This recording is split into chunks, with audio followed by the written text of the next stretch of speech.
Welcome, dear listeners. Tonight, let your thoughts drift gently as we take you on a peaceful journey.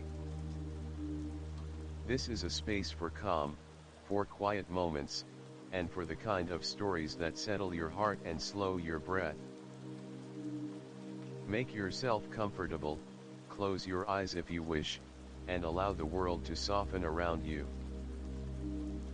Now, let's begin with tonight's story. Today's story is titled, The Spiral's Choice: A Journey Through Time. Act 1, The Town Where Time Breathes. The town of Avonmere slumbered beneath a violet dusk, its cobbled streets aglow with the flicker of gas lamps and the golden spill of window light. It was a town rarely marked on maps, nestled between the rising fog of two sloping valleys, where the air always smelled faintly of brass polish and lavender. And though few outsiders came to visit, those who did would often say that the place seemed different. As if time walked slower here. As if it lingered.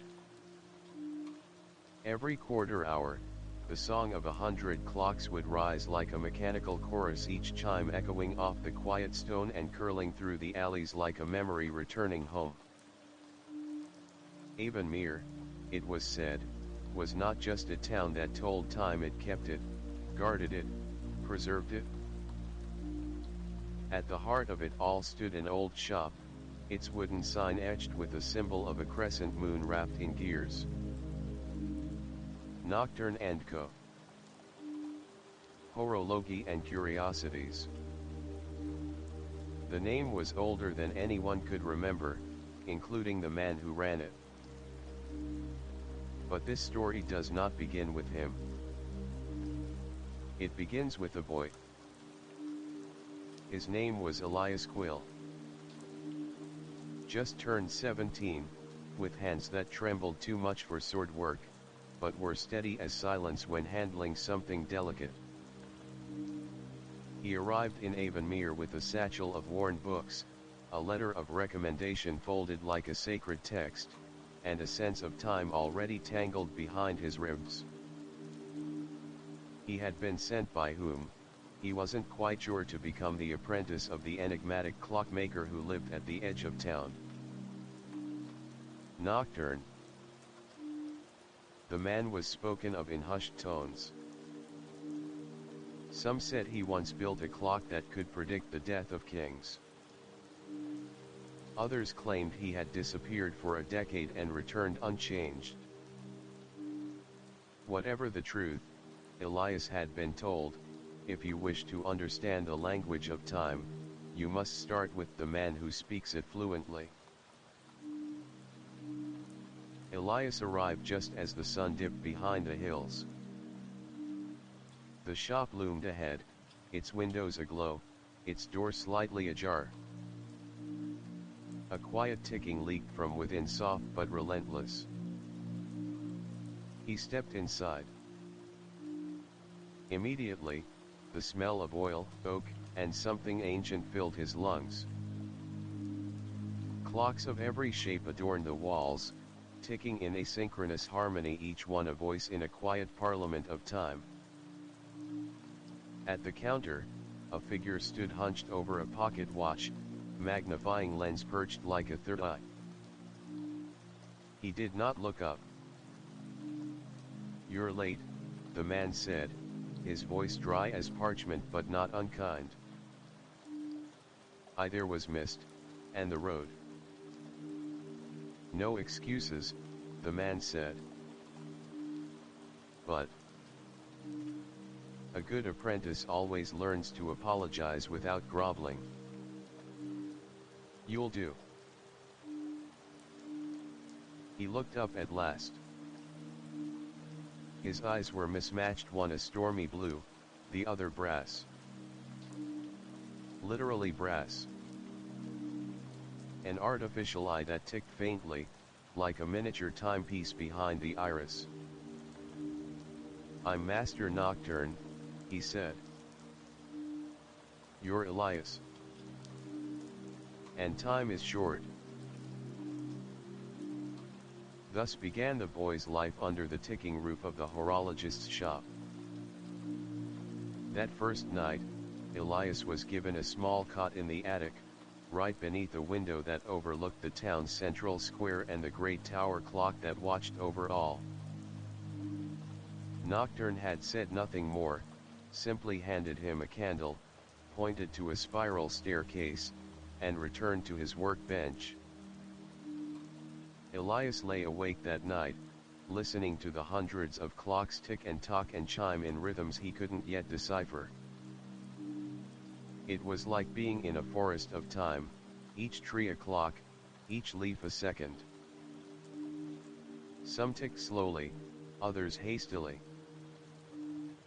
Some were silent altogether, their faces turned to the walls like old men in thought. He dreamed that night. In his dream, the clocks on the walls opened like doors, and behind them were staircases leading into starless skies. Voices called his name through the mechanisms. One whispered, "Don't let time forget you." Another hissed, "There are clocks that count down, not up." He awoke with a start. From below, in the dead of night, he heard something odd. A clock chimed 13 times. Nocturne would later tell him that some clocks do that, some clocks are broken, others are trying to say something. But Elias wasn't so sure. He crept down the spiral stairs, bare feet brushing against cool wood. The shop was dark, lit only by the flicker of the street lamp outside. He moved quietly, past rows of grandfather clocks and glass domes, past a shelf of brass spiders and a cabinet of singing hourglasses. And there, in the center of the room, he saw it. A clock unlike any he had seen before. Tall as a man, with a face of black glass and hands that moved backward. There was no chime mechanism he could see, no weights or pendulums. And yet, it hummed. He reached out a hand to touch it. "No," said a voice behind him. Nocturne stood in the doorway, his brass eye glinting. "That one is not for you." "Not yet." "What is it?" Elias asked. "A timekeeper," Nocturne said. "But not of this time." He said no more and led Elias back upstairs.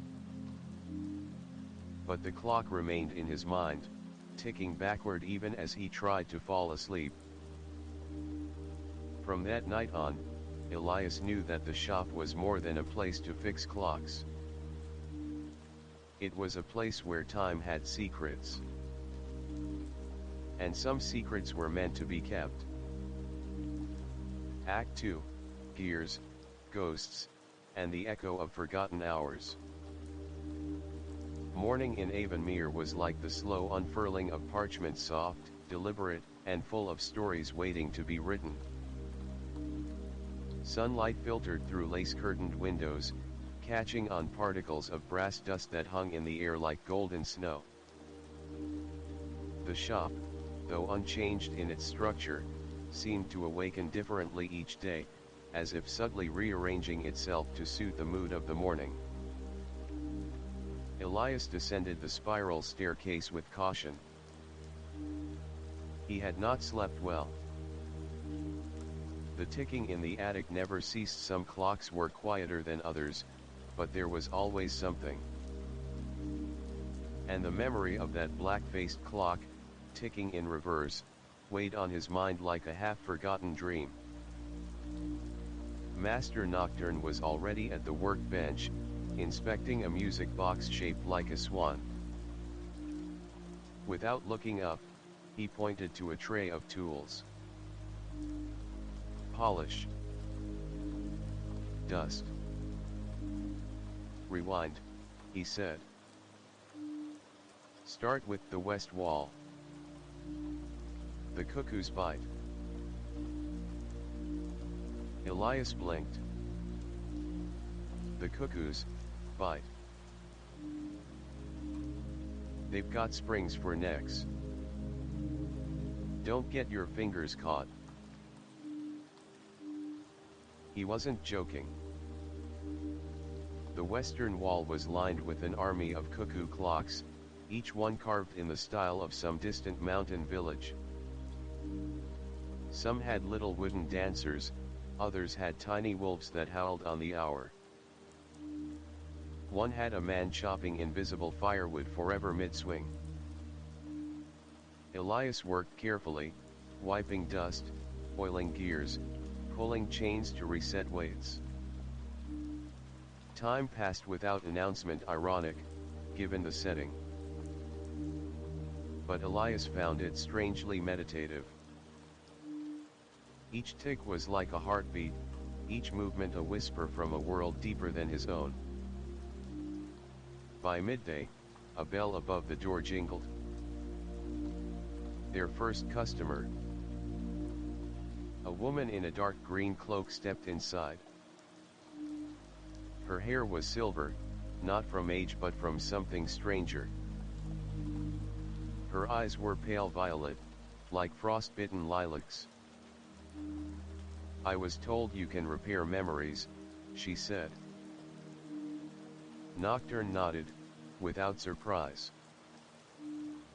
If they're mechanical, perhaps. The woman opened a velvet pouch and produced a small, broken timepiece. Elias peered closer. It had no hands. Instead, there was a tiny compass embedded in the face, and its needle spun wildly. It belonged to my sister, the woman said softly. She disappeared. This is all she left behind. It hasn't ticked since. Nocturne took it gently, examining its core. Not broken, he murmured. Misaligned. This is not a watch, it's a chronograph compass. It doesn't point north. It points elsewhere. He turned to Elias. Fetch the tuning forks from the third drawer. All of them. Elias obeyed, bringing a row of silver tuning forks, each etched with unfamiliar symbols, some stars, others phases of the moon. Nocturne tapped each one beside the compass, listening for resonance. When he struck the fourth, the compass needle froze, then clicked into place. A tiny chime rang out. Soft. Morning. The woman gasped, her hand to her mouth. She's alive, she whispered. Nocturne said nothing. The compass began to spin again, slowly now, rhythmically, like it was searching for a thread to follow. Take it to the lake at dawn, Nocturne said. Hold it against the surface. It will remember the way. The woman nodded, tears threatening at the edges of her strange eyes. She placed several silver coins on the counter and left without another word. Elias stood frozen. What was that?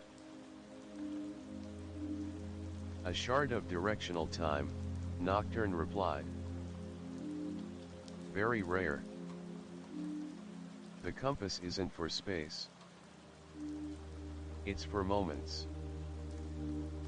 Moments tied to people, memories, places that drift. He leaned closer, his brass eye whirring. There are clocks that tell the hour. And there are clocks that tell stories. That afternoon, Elias was assigned his first solo task. The grandfather clock in the shop's back alcove had stopped ticking. It looked ordinary enough: oak wood, brass pendulum, Roman numerals. But as Elias opened its case, he found something peculiar. Inside, behind the gears, tucked into the woodwork like a secret letter, was a slip of paper. It read, "If the clock chimes 13, listen for the knock."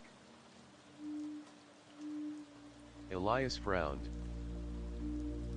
Nocturne had said the backwards clock was not for him. But this felt like an invitation. That evening, when the clock struck 9, Elias remained awake in the attic. He didn't know what he was waiting for. But at precisely 13 past midnight, the black-faced clock ticked once. Then again. 13 times. Elias held his breath. And from deep within the shop below, a knock. 3 soft taps, like fingers on glass. He rose from bed. Something had begun. Act 3, The Whispering Pendulums. Elias descended the spiral staircase with careful steps, his hand grazing the cool banister carved with constellations he hadn't noticed before.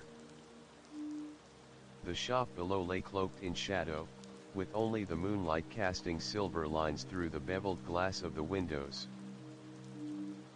Every clock stood silent. Still. The absence of ticking was more unsettling than the ticking itself.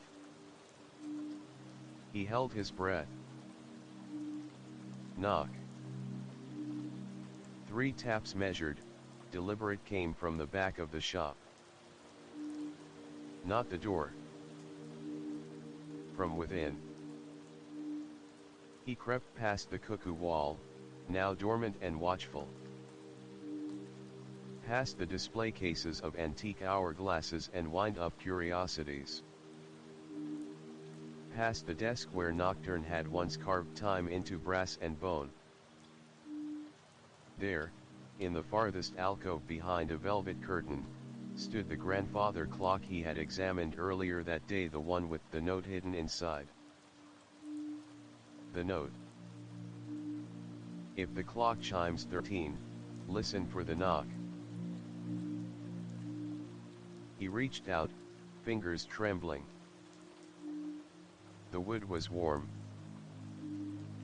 He opened the front casing. Inside, the pendulum had stopped but now swung upward,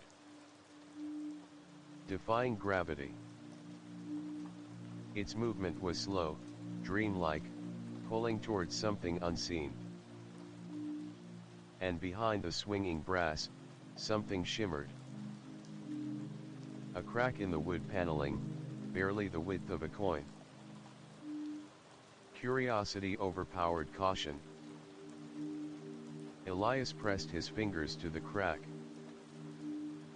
With a click, the back of the clock shifted, revealing a hidden compartment. Inside was a key iron, old, with teeth shaped like Roman numerals, and a slip of paper with a single word scrawled in tight cursive. Remember. He turned the key over in his palm, wondering what it could unlock. But before he could think further, "Leave it," came Nocturne's voice from the shadows. Elias jumped, heart leaping into his throat. The old man stepped into view, his face expressionless but his brass eye glowing faintly. "You weren't meant to open that." I heard the knock." "I know."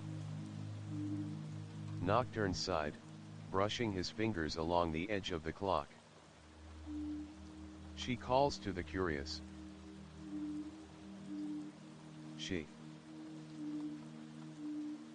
Nocturne did not answer. Instead, he gestured toward the workshop. "Come. It's time you learn the story of the pendulum spirits." They walked in silence. The workshop glowed dimly with candlelight, casting long shadows over the gears and scattered sketches. Nocturne sat and began pulling open drawers, revealing rolls of parchment, diagrams of clockwork not meant for ordinary timekeeping. "There are clocks," he began, "that do more than count seconds. Some keep histories. Others, guard secrets." He unrolled a parchment. On it, a map not of places, but of events. Dotted lines arced between dates, moments, fragments of stories. "Time," Nocturne said, "does not flow as we are taught. It loops. It echoes. It hums beneath the skin of the world like a second heartbeat. And certain clocks, ancient, enchanted, or cursed, become anchors to those echoes." Elias stared at the paper, noticing his own birthdate marked near a symbol shaped like a spiraling sun. "What does it mean?" Nocturne tapped the page. "There are spirits of time, Elias. They are not ghosts. They are memories so powerful they become sentient. They attach themselves to timepieces. They whisper. They wait." Elias felt a chill move up his spine. "And the clock that chimed 13 is one of the oldest," Nocturne said. "It belonged to a horologist who tried to stop time itself. He failed. Or, succeeded too well. It has not ticked forward in over a century. Until you arrived." Elias was silent for a long while. Then he asked, "Why me?" Nocturne looked at him, truly looked.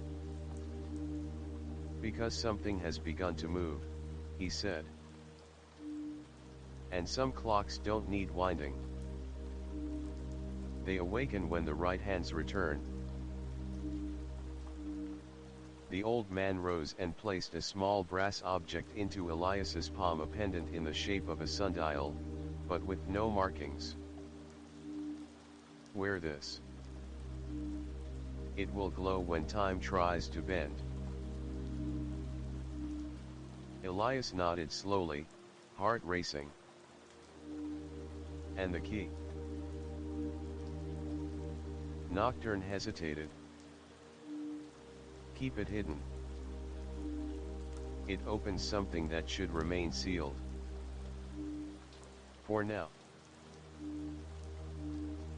That night, Elias lay in bed with the sundial pendant pressed to his chest, the key beneath his pillow, and the word "remember" burning in his thoughts. Outside, the black-faced clock remained still. But in his dreams, the pendulum spirits whispered his name. Act 4, The Library Beneath the Floorboards. The days in Avonmere shifted like weathered pages turning in an invisible book. By the third morning of his apprenticeship, Elias had already begun to sense the rhythm of the shop, not just in the ticking clocks, but in the air itself. Mornings were heavy with brass and silence. Afternoons echoed with chimes and light. Evenings were for whispers and shadows. And sometimes, knocking. That knock hadn't returned since the night of the 13th chime. But Elias kept the key close, always tucked inside the lining of his vest. The sundial pendant, meanwhile, hadn't glowed since Nocturne gave it to him. He checked it often, sometimes holding it beneath lamplight or moonlight, even whispering to it like it might wake up. But it remained dormant. Still. Like the answer to a riddle waiting for the right question. That morning, Nocturne had left before dawn without a word, a rare occurrence. He left behind a sealed envelope addressed to Elias in a looping silver script. Clean the East study. Do not open the blue box. Do not touch the hourglass by the window. And under no circumstances should you play the music box shaped like a fish. N. Elias chuckled. Who even makes a fish music box? The East study was a cramped room tucked between the workshop and the rear courtyard, a place rarely visited. When Elias opened the door, he was met with a wall of dust motes swirling in morning light, stacks of books teetering on every surface, and strange diagrams pinned to the walls like parchment. Butterflies. Everything in the room felt like it was holding its breath.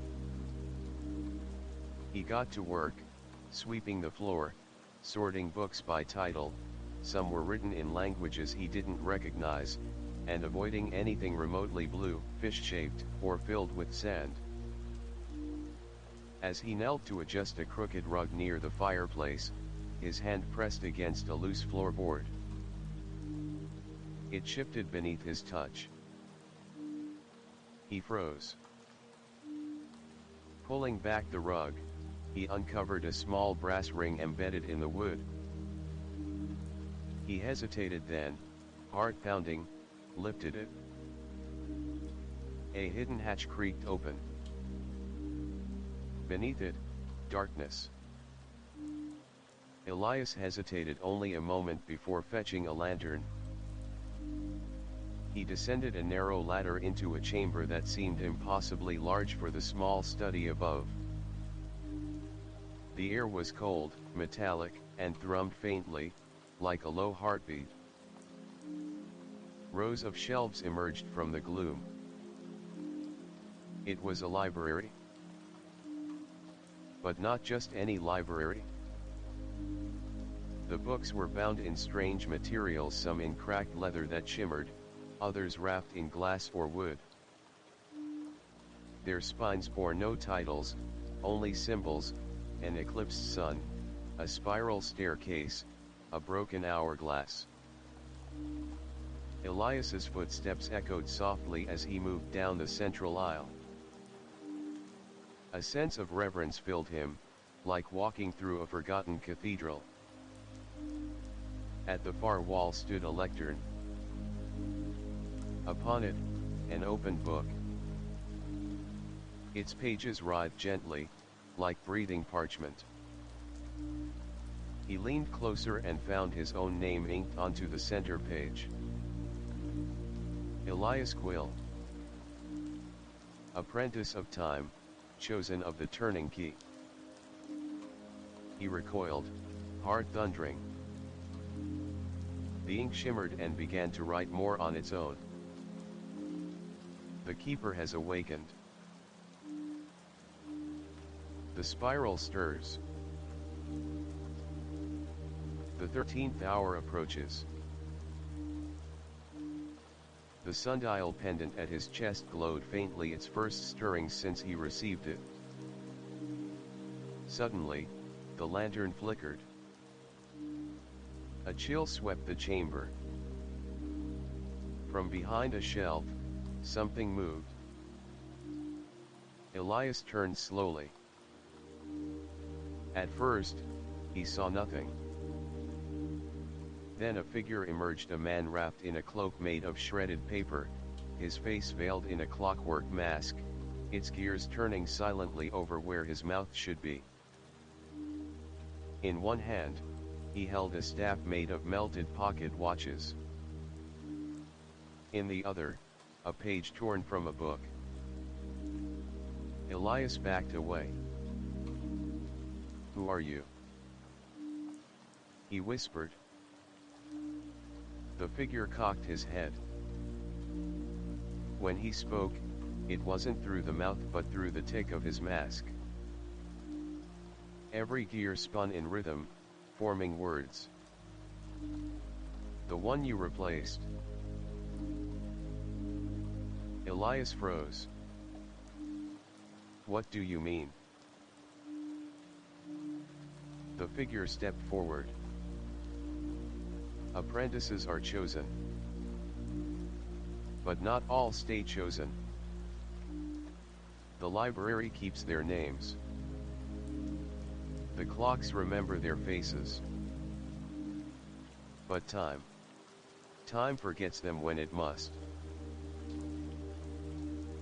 He raised the torn page. "Return the key, Elias Quill.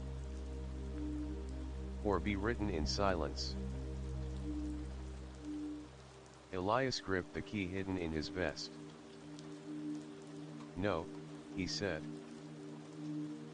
"I don't even know what it opens." The masked figure's ticking grew louder.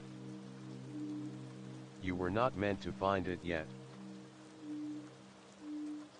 Then, as suddenly as he came, the figure turned and dissolved into paper fragments, carried away by a sudden wind that shouldn't have existed underground. The lantern dimmed. The book on the lectern snapped shut with a clap like thunder. And in the silence that followed, a single word echoed through Elias's mind, not spoken aloud, but burned into his thoughts. "Soon." He climbed the ladder in silence, replaced the floorboard, and sat on the edge of the desk for a long time, staring at the wall where a painting of a spiral clock hung askew. When Nocturne returned that evening, he didn't speak. He simply glanced at Elias and gave the faintest of nods. As if to say, "You found it?" That night, the clocks in the shop all stopped at exactly 2:13 a.m.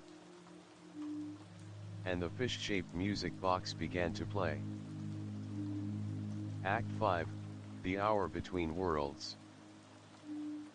The clocks in Avonmere were always reliable. They ticked when they should, chimed when they must, and remained silent when asked. But in the early hours of that morning at precisely 2:13 a.m., they all stopped. Every single one. The cuckoo clocks on the west wall stood frozen mid-peak. The twin tower clocks in the square outside failed to toll. The glass-domed music clock, which normally hummed a lullaby for the shop's shadows, emitted nothing but stillness. And from the shelf no one was allowed to touch, the fish-shaped music box began to play. Its tune was slow and mournful, like a sailor singing to a ghost ocean. The notes drifted through the shop with impossible clarity, as though every wall had become an instrument to carry the sound. Elias sat upright in his attic bed, heart thundering. He hadn't touched it. He hadn't even gone near the shelf. but the music played soft and haunting, and the sundial pendant at his chest grew warm again. He rose slowly, descending the spiral staircase with deliberate steps. The ticking silence below was unnatural, eerie. The kind of stillness that didn't come from rest but from pause. Like the world had exhaled and forgotten to inhale again. The music box was still playing when he reached it. The carved silver scales shimmered under the moonlight spilling through the window. Elias approached and placed a cautious finger on the lid. The moment he touched it, the tune stopped. And in the absence of melody, something else filled the room. A knock. Not on the door. From the ceiling above. Elias spun around and looked up toward the attic. It couldn't be. Another knock. 3 sharp raps. Then silence. He raced back upstairs, nearly stumbling over the last step. But the attic was empty.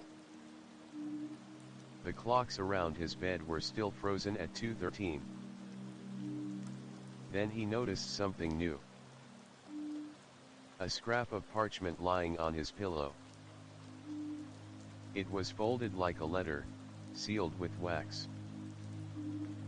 The imprint was unfamiliar and surrounded by gears. He opened it with trembling fingers. Elias Quill, Keeper Initiate. The spiral beckons. Leave the shop by the back gate. Bring the sundial. Come alone. Speak the phrase, I remember the hour between. Do this before the chime resumes. There was no signature. Nocturne was nowhere to be found. The back gate was a rusted iron arch nestled in ivy behind the shop. Elias had never used it before. As he slipped outside, the air felt thick, not cold, but dense, like wading through invisible water. The silence outside was as complete as within. He approached the gate. It didn't open. Until he whispered, I remember the hour between. The ivy retracted. The iron gate unlatched itself with a sigh, and Elias stepped through into a world that wasn't quite Avonmere anymore. The street beyond looked familiar, yet wrong. The cobblestones shimmered faintly underfoot. The lampposts curved like bent trees. The buildings were taller, twisted, as if sketched by an artist in a hurry. And above them, the sky was filled not with stars but clocks. Hundreds of them. Dangling in the air, turning slowly, suspended by invisible chains. Each one pointed to a different hour. Some ticked forward. Others backward. One rotated sideways. Elias swallowed hard and clutched the sundial tighter. A figure waited at the corner. She wore a wide-brimmed hat and a coat stitched with constellations. Her hair was white gold, cascading like thread, and her boots left glowing footprints in the stone. You're early, she said, as though they'd met before. Who are you? Myril, custodian of forgotten hours, she said with a faint bow. You may call me Myra, if you prefer. Nocturne said you might be coming. Elias's head swam. What is this place? We call it the hour between, she replied. A sliver of time that doesn't exist on ordinary clocks. It's not quite yesterday. Not yet tomorrow. Some call it the ghost minute. Others, the clock shadow. Why am I here? Myril tilted her head. Because something is awakening. You found the key, didn't you? He hesitated. Yes. And the masked one found you. Elias nodded. Then it's begun. She turned and began walking. Come. There's someone you need to meet. They passed under dangling clocks, each emitting faint chimes as they walked. The further they went, the stranger the surroundings became. Trees with bark made of parchment. Benches shaped like open books. A cat with a ticking tail watched from a rooftop, its eyes blinking in perfect rhythm. At the end of the street stood a circular plaza at its center, a sundial large enough to stand inside. Around it, 12 archways led to 12 different roads, each inscribed with a symbol.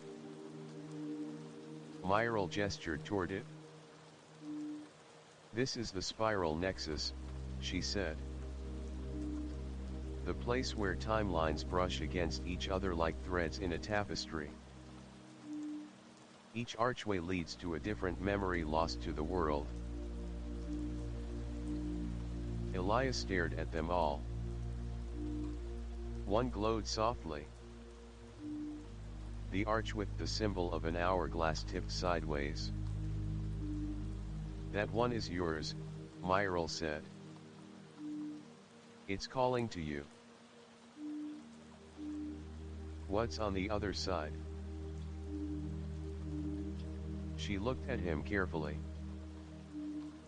A moment you forgot. Or perhaps, one that forgot you. But I remember everything. Myril smiled gently. No one does.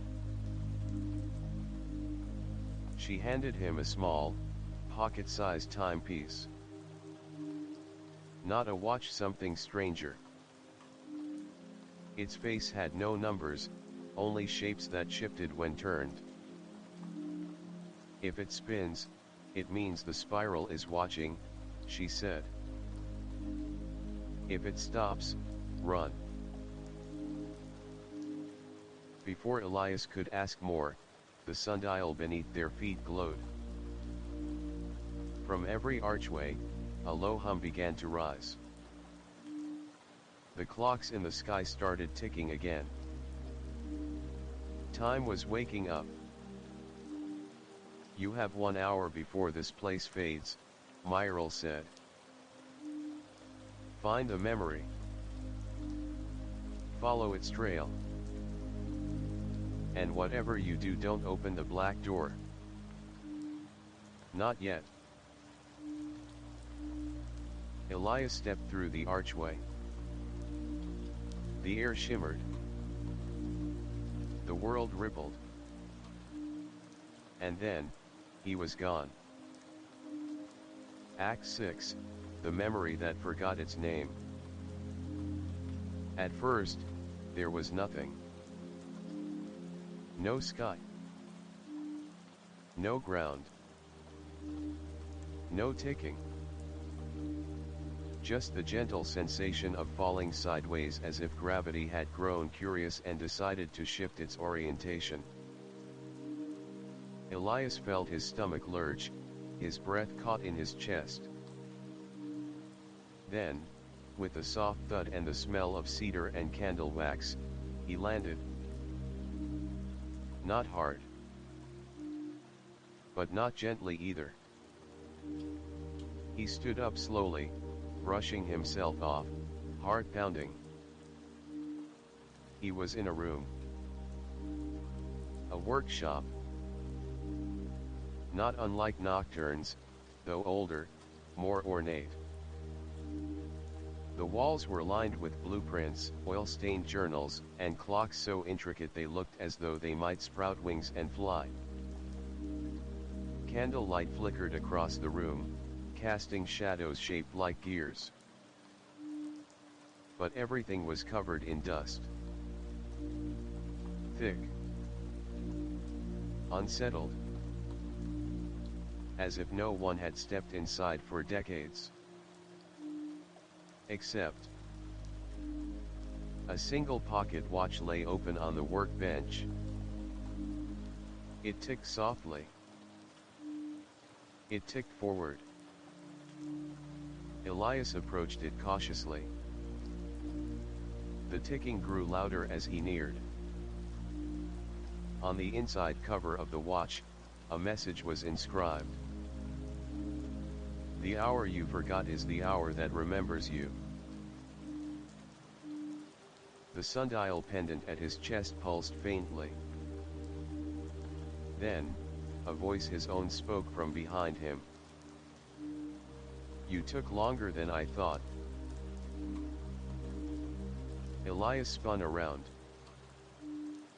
Standing across the room was, himself. Older. Not much, perhaps only by a few years, but it was undeniably him. Same hair, same face, same scar near the jaw that hadn't existed yesterday.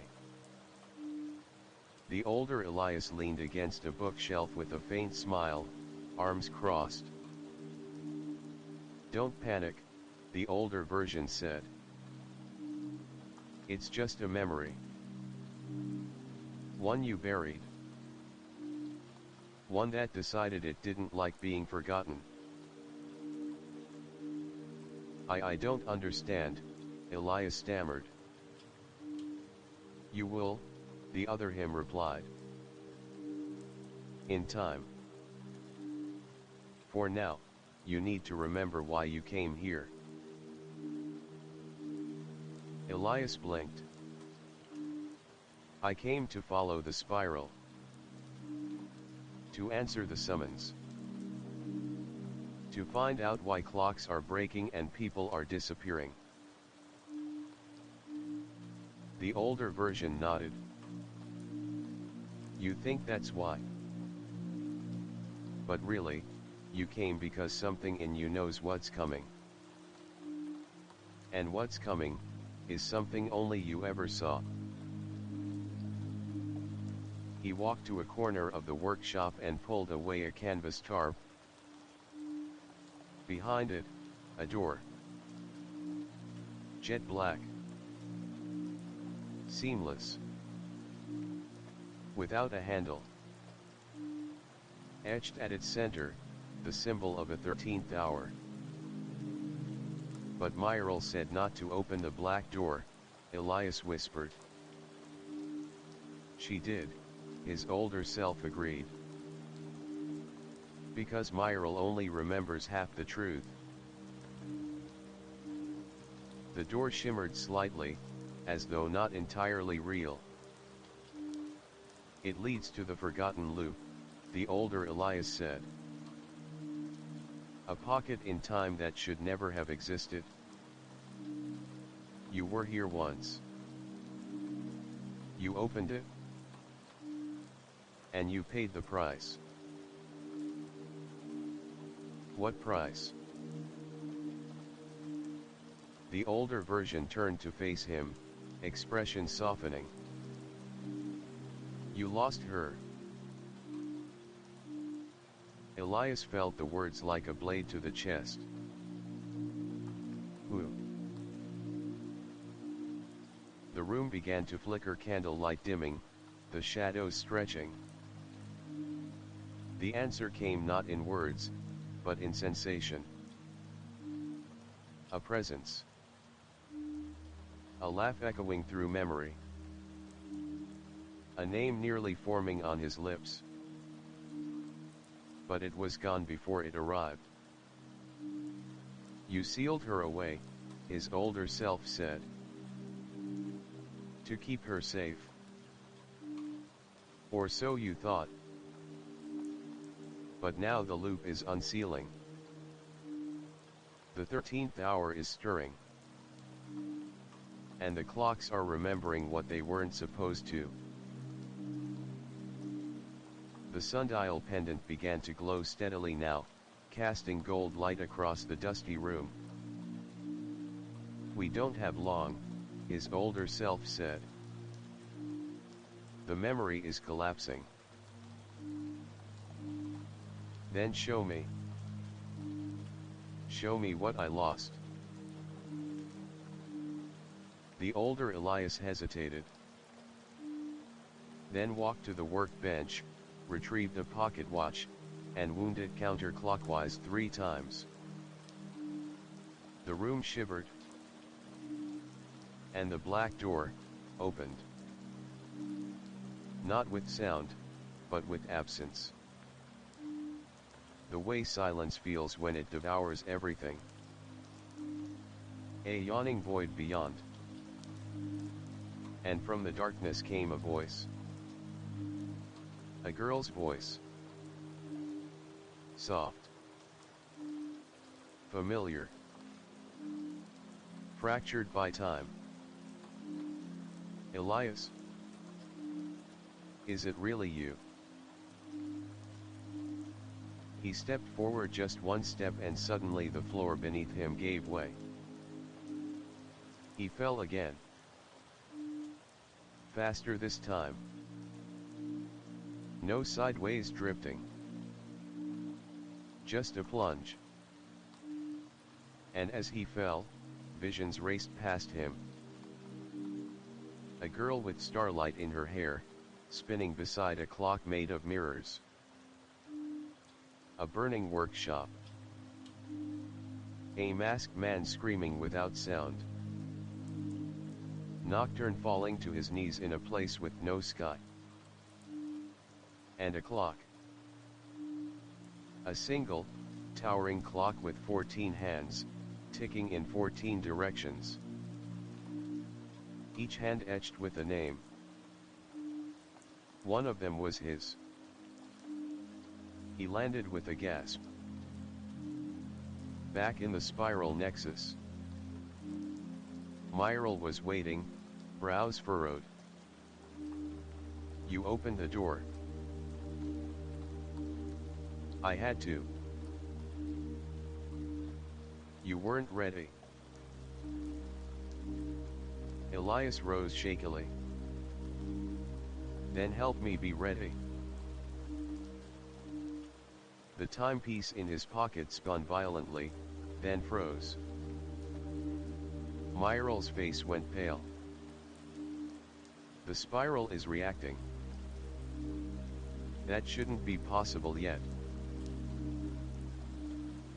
He looked up at the archways. The symbol over his head changed. Now, it was not an hourglass but an eye surrounded by teeth. What does that mean? He asked. Myril didn't answer immediately. Instead, she whispered, it means you've awakened something even the spiral doesn't understand. Act 7, the town that forgot to breathe. Elias returned to Avonmere just before dawn. Or at least, what should have been dawn. The sky hung overhead in a sickly shade of pale ember, as though the sun had risen but decided not to follow through. The clouds were frozen, literally unmoving, locked in place like brush strokes on an unfinished canvas. The wind refused to blow. The leaves had stilled mid-rustle. Time wasn't just slow here, It was broken. The spiral nexus had expelled him through a different arch than before, depositing him just beyond the edge of the town square. He recognized the cobblestones, the silhouette of the bell tower, the narrow street that led to Nocturne's shop. But something was off. The clock tower stood motionless.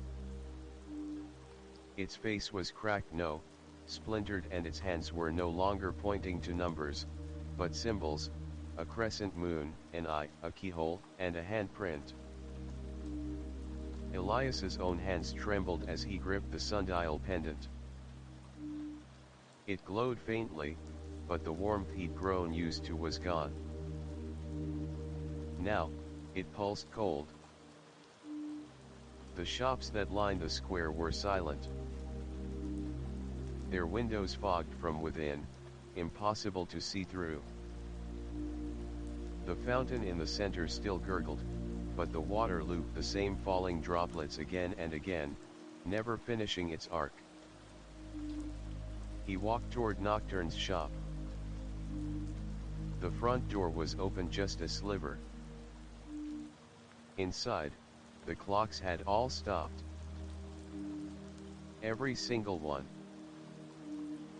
Even the backward clock, the one that ticked against time itself, now hung lifelessly on the wall, its face smeared as if its numbers had tried to escape their own meaning. Nocturne. Elias called out. Silence. Master Nocturne. Nothing. He stepped deeper into the shop, past the curtain into the workshop, where he found a single note resting atop the workbench. They came through the gap between ours. I tried to seal it. The price was, me. N. A sudden vibration in the floor made Elias stumble. It wasn't an earthquake. It was heartbeat. From beneath the boards. He dropped to his knees and pressed his hand against the floor. A rhythm echoed upward, not a sound, but a feeling. Slow. Mechanical. Unnatural. The shop itself was alive. Or perhaps worse, it was becoming something else. The spiral on his sundial pendant rotated slowly in response. Elias pushed aside a rack of tools, revealing the trapdoor Nocturne had once told him never to open. It was unsealed. Without hesitation, Elias opened it and descended. The stairwell beneath the shop was not built by ordinary hands. The walls were carved with glyphs that flickered between languages, as if uncertain which time they belonged to. The steps twisted and narrowed until finally opening into a circular chamber. And at its center, suspended in a cage of gears and brass filaments, Nocturne. Or what remained of him. His body was frozen mid-motion, like he had been pulled apart and paused before the process could finish. One eye, his human one, was closed. The brass one ticked erratically. His limbs were stretched outward, connected to threads that ran to every gear on the walls. It was as though he had replaced the engine of the shop. Master Nocturne, Elias breathed. A whisper echoed through the chamber, not from Nocturne's lips but from the walls. The loop is widening. The 13th hour is bleeding. Elias stumbled backward, nearly falling into a pit where reflections shimmered upside down. His eyes scanned the walls, finding inscriptions etched deep into the metal. The hard cog must turn. The spiral will collapse without it. To reset the loop, a memory must be forfeited. His pulse quickened. The hard cog, he'd heard of it. Myril had mentioned it in passing, dismissing it as a legend. But it wasn't just real, it was necessary. Without it, the entire timeline of Avonmere and possibly more would unravel. And yet, to reset the loop, Elias repeated aloud, a memory must be forfeited. Not just any memory. His. He looked up at Nocturne's suspended form. His master had tried to fix things. He'd sealed the breach, but it had cost him his own continuity. His existence was now split between seconds. The sundial at Elias's chest pulsed again, and this time, the cold was almost unbearable. Then, a whisper behind him. You can still choose. He turned sharply. Standing in the corner was Myril, but not the version from the Nexus. This Myril was dressed in morning black, her constellation coat turned inside out. Her eyes no longer glowed, but looked hollow, rimmed with silver. You're not her, Elias said. I am, the shade said. Or, I was. A version lost to a failed loop. The one who let the spiral collapse. Elias clenched his fists. Then you know what I have to do. The shade nodded. You'll need the cog. And the place to find it is not here. You must return to the spiral, enter the Hall of Reversals, and offer something in exchange. What kind of something? The shade's voice cracked. Your most cherished memory. The moment that makes you, you. Elias didn't speak. He didn't have to. He already knew what memory that was. The girl. The laugh that echoed through his dreams. The name he couldn't remember, but the ache of whose absence hollowed his chest like a bell without a clapper.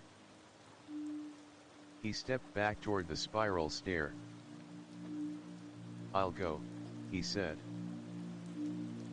I'll find the hard cog. I'll fix this. The shade of Myril vanished into mist. As Elias climbed the stairs, the workshop lights flickered. The clocks remained frozen, but the backward one twitched. Just once.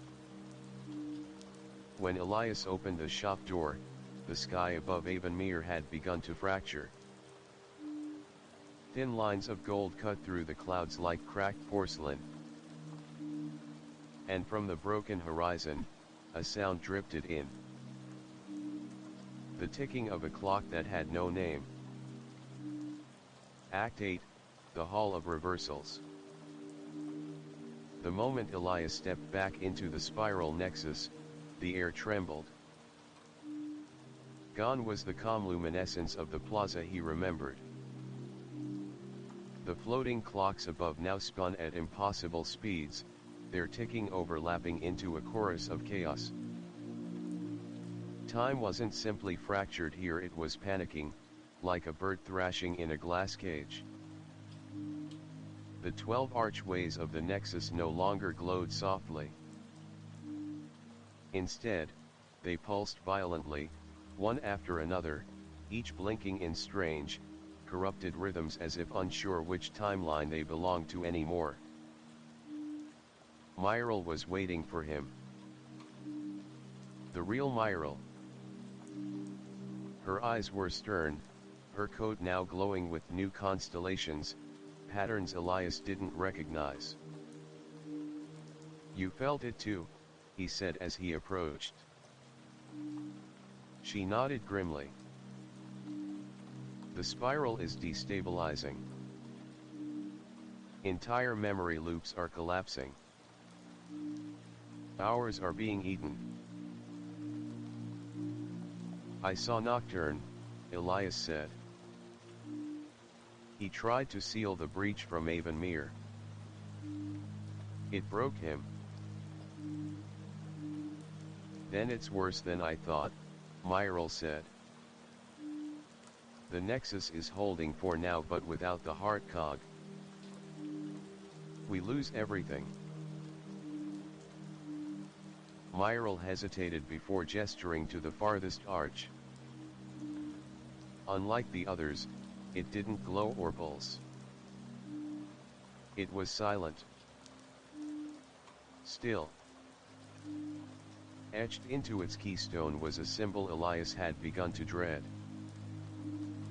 A reverse spiral, wrapped around a keyhole. "The Hall of Reversals lies beyond that gate," she said. "You'll find the heart cog there. But you won't be alone." Elias frowned. "Who else?" Myril looked away. "Versions of yourself. Fragments of your life. Echoes of memories you abandoned or were taken from you." "I don't remember abandoning anything." Myril gave him a look filled with sadness and understanding. "No one ever does. That's what makes it hurt." Elias stepped toward the archway.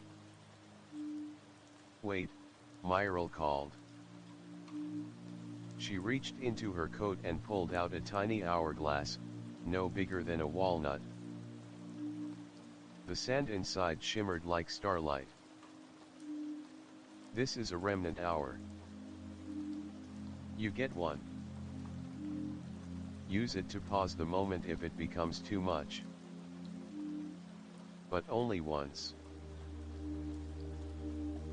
Elias nodded, pocketing the hourglass. Then he turned back to the arch and stepped through. The world warped. Light twisted. The sound of ticking disappeared completely. And then he stood in a hallway that stretched infinitely in both directions. The floor was made of mirror-polished glass, but no reflections showed beneath. The ceiling arched overhead like the inside of a cathedral, except it was made of pages, millions of them fluttering gently as if breathing. The Hall of Reversals. Doors lined both sides of the hall. Hundreds. Thousands. Each one marked not with numbers, but moments. The day he learned to read. The hour he got lost in the forest. The night of the laughing girl. Elias's breath caught. He ran to the third door. He didn't remember that moment. Didn't remember laughing with anyone, let alone a girl. But something inside him ached with recognition. He reached out to touch the door. It creaked open. Inside, a room of candlelight. A girl stood beside a music box, its melody haunting and familiar. Her back was to him, but her hair was silver blonde, cascading down like a veil of light. She turned as he entered, and for a single, shattered instant, he remembered her. Lyra. The name fell into his mind like a stone into still water, sending ripples into every forgotten corner. Her smile was the kind that could bend time. Elias, she said softly. You came back. He stepped toward her, arms trembling. I didn't mean to forget you. She smiled. You didn't. Time made you forget. To protect you. Tears filled his eyes. Why? Because you gave me up, she whispered. You gave us up. To seal the breach. His legs buckled. I was trying to fix everything. You did, she said gently. But it wasn't enough. From the center of the room, something stirred. A platform rose from the ground, revealing a glowing gear made of crystal and brass, shaped like a heart. The heart cog. You need it, Lyra said. But you know the cost. Elias shook his head. Take anything else. Any other memory. This is the one, she said. You chose me before. Now you must choose again. He closed his eyes. Memories crashed through him, days spent laughing in the workshop, tracing stars on the attic ceiling, reading stories under candlelight, stolen kisses between chimes of clocks. She was the piece that made him whole. And he was being asked to let her go again. He reached into his coat. The remnant hour. He held it tightly. The stardust inside spun, begging for release. It could freeze this moment, let him stay here forever. But forever in a memory isn't living. With a cry torn from his soul, Elias shattered the hourglass, not to freeze the moment, but to let it pass. I'm sorry, Lyra, he whispered. He reached for the heart cog. The moment she vanished, the hallway collapsed. Pages ripped from the ceiling. Doors slammed shut. The glass floor splintered beneath him. Elias clutched the cog to his chest as the hall of reversals crumbled around him. He awoke gasping in the nexus, flat on his back, the cog still glowing in his hands. Myrtle knelt beside him, worry in her eyes. Did you get it? He nodded slowly. But his voice was broken. I don't remember why I'm crying. She helped him stand. Because the spiral remembers. Even when we can't. He looked up at the fractured sky above. Let's fix the loop. Act 9, the mirror in the gear work. The moment Elias returned to Avonmere with the hard cog in hand, the town felt different. Not broken. Not frozen. But watching. The skies above had dimmed into a strange copper twilight, bleeding into shades of rose and violet that didn't belong to dawn or dusk. The clock tower loomed like a sentinel of something far older than time, and its face no longer bore any symbols or numbers. It was just a mirror reflecting the town back at itself, warped and unblinking. Elias clutched the heart cog tightly.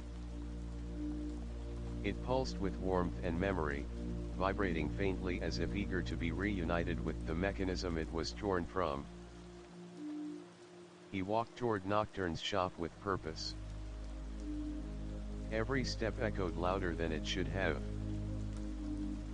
Every shadow stretched just a little too long. The shop door was wide open, swinging slowly despite the windless air. Inside, the clock still sat motionless. Still dead. Still silent. He descended quickly into the gear chamber below, the hidden place where Nocturne's body still hovered, limbs outstretched and soul trapped in an eternal moment. Elias stepped forward and saw it. The central gear mechanism, vast, spider-like, was incomplete. A heart-shaped cavity yawned at its core, ticking faintly like a heartbeat missing its last valve. He stepped closer and raised the heart cog. But just as he was about to insert it, a voice. No. Elias froze. From the shadows behind the mechanism, someone stepped forward.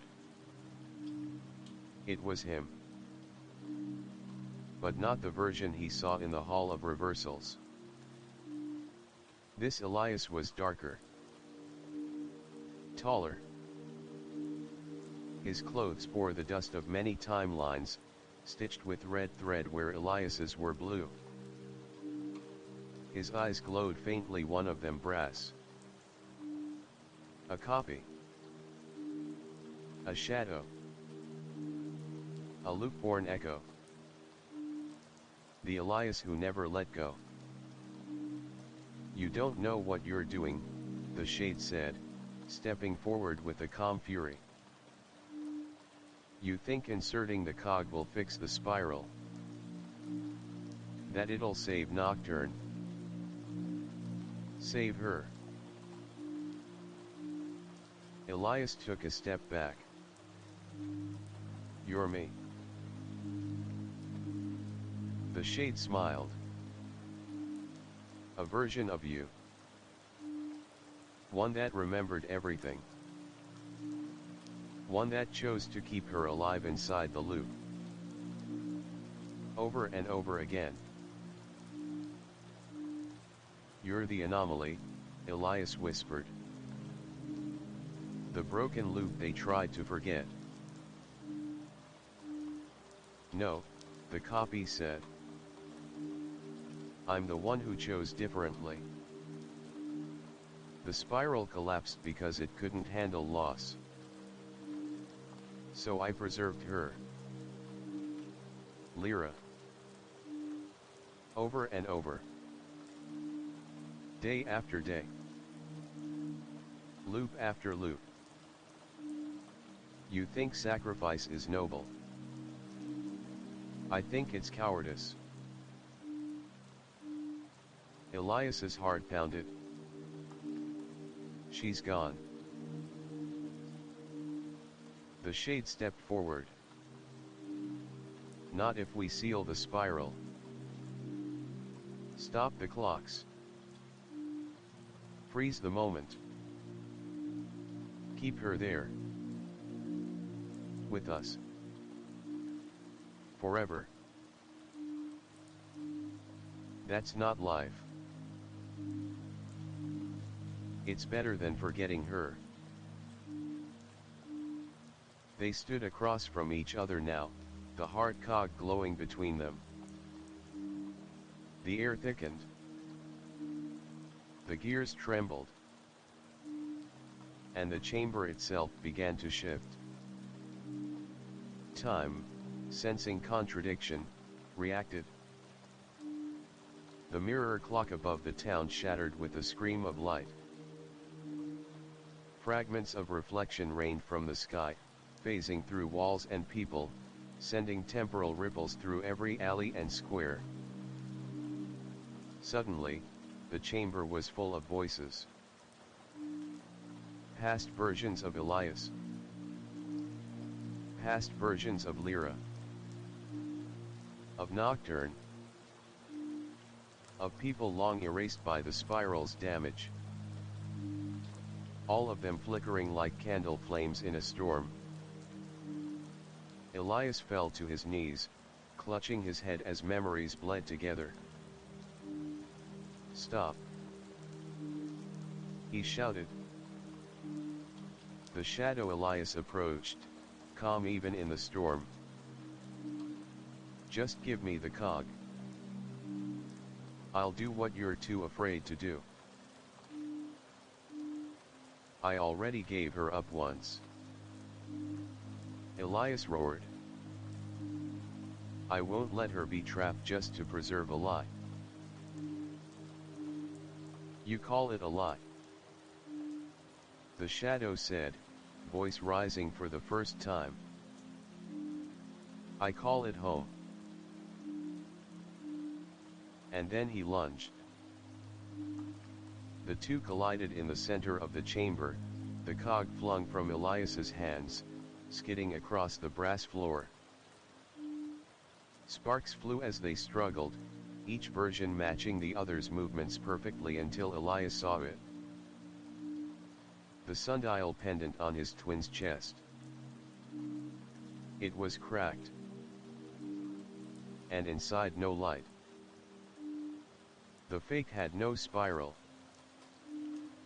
No link to the real-time flow. Only obsession.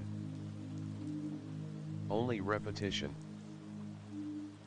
Only control. Elias wrenched free, rolled across the floor, and seized the cog. The chamber surged, gears spinning wildly. He staggered toward the core. "No." The echo Elias screamed.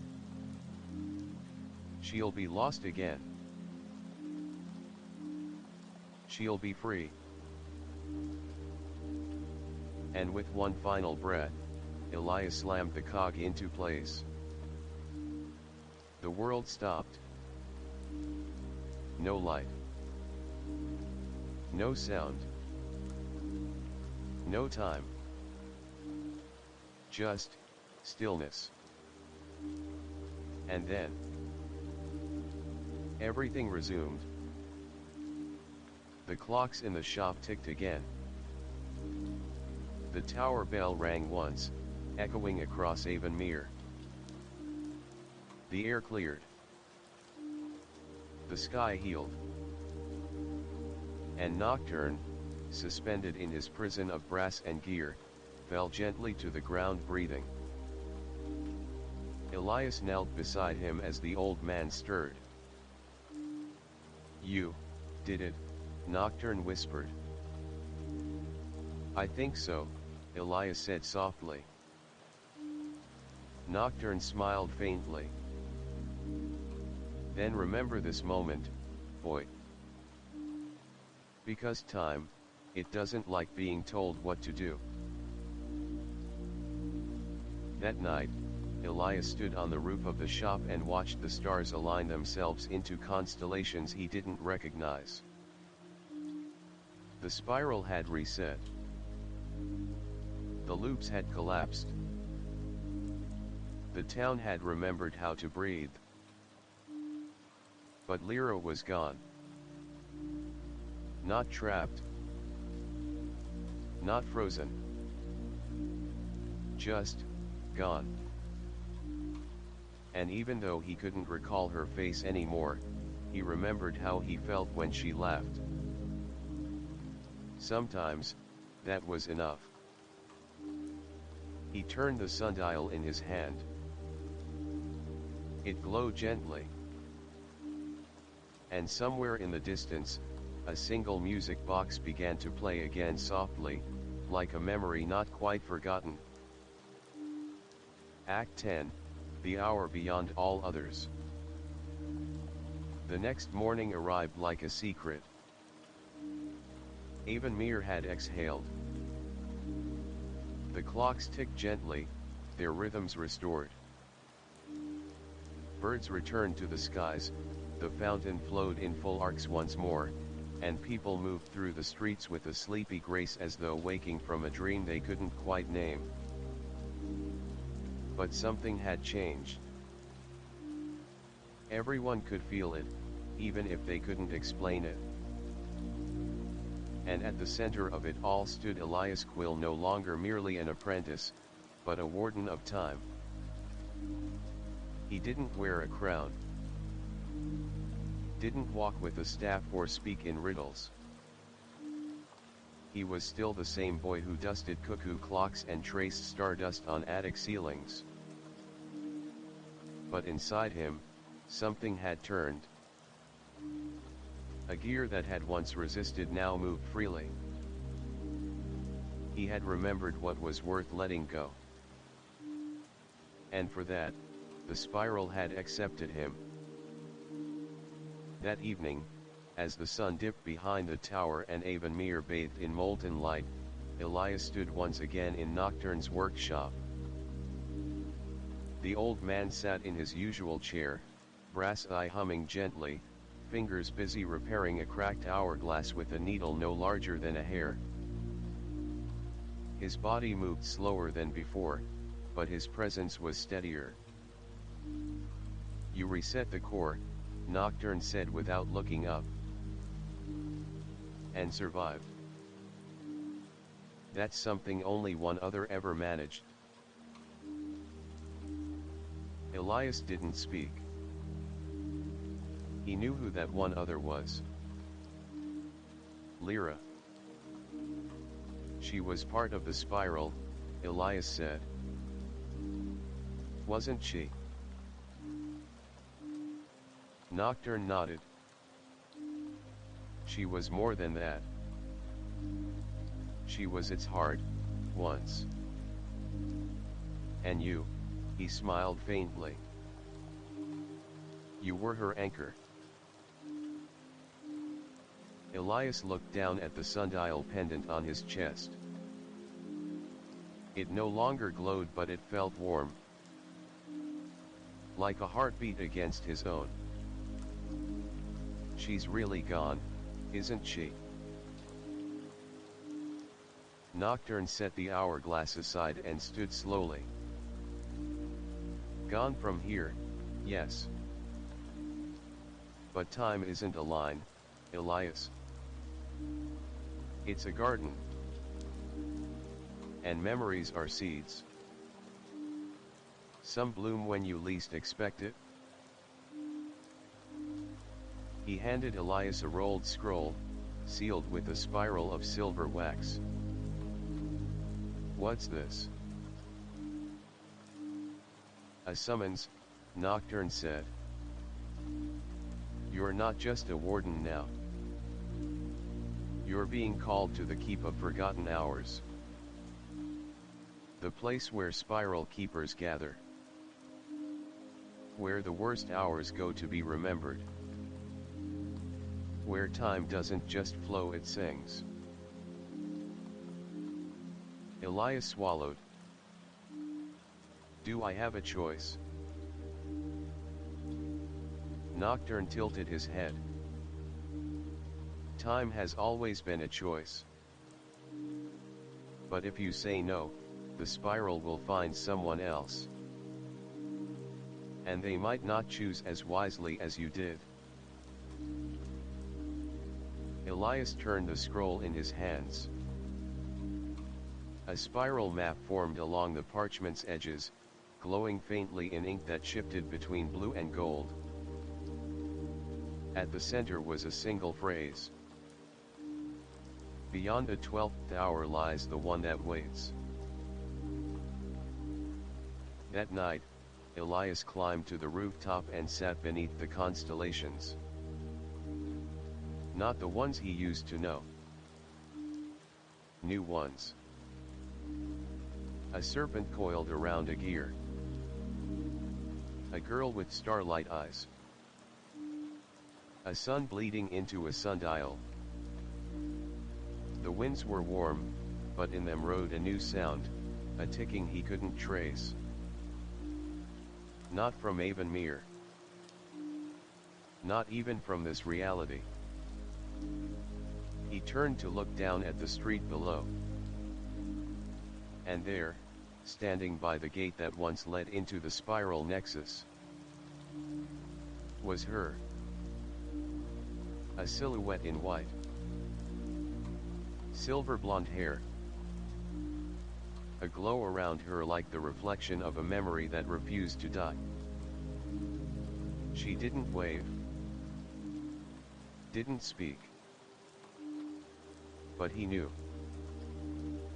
It was Lyra. Not from a memory, but from somewhere else. Another loop. Another hour. Or maybe a new beginning. He stood, breath caught in his throat. But before he could call her name, the figure turned and stepped through the gate. The spiral opened again just for a breath. And closed. Elias stared at the spot, chest pounding. Somewhere deep in his coat, the sundial pulsed once. Not a warning. Not a signal. Just recognition. She was waiting. Not in the past. Not in the dream. But ahead. And so, as the town of Avonmere drifted into peaceful slumber, Elias packed his satchel, slipped the sundial beneath his shirt, and carried the spiral summons in his hand. Tomorrow, he would leave. Not just the town, but the clockwork world itself. He would walk the spiral as a keeper. He would guard the forgotten hours. And one day, maybe just maybe he'd find her again. Not as a shadow, but in a moment that time itself had saved, just for them. End of Part I, The Clockmaker's Apprentice. Part 2, The Spiral Keep. Act 11, A Train Without Tracks. Elias left Avonmere at precisely 13 minutes past the 25th hour. The clocks didn't chime for his departure. The townspeople didn't wave goodbye. Even Nocturne only offered a nod from the attic window, his brass eye whirring softly as Elias passed beneath it.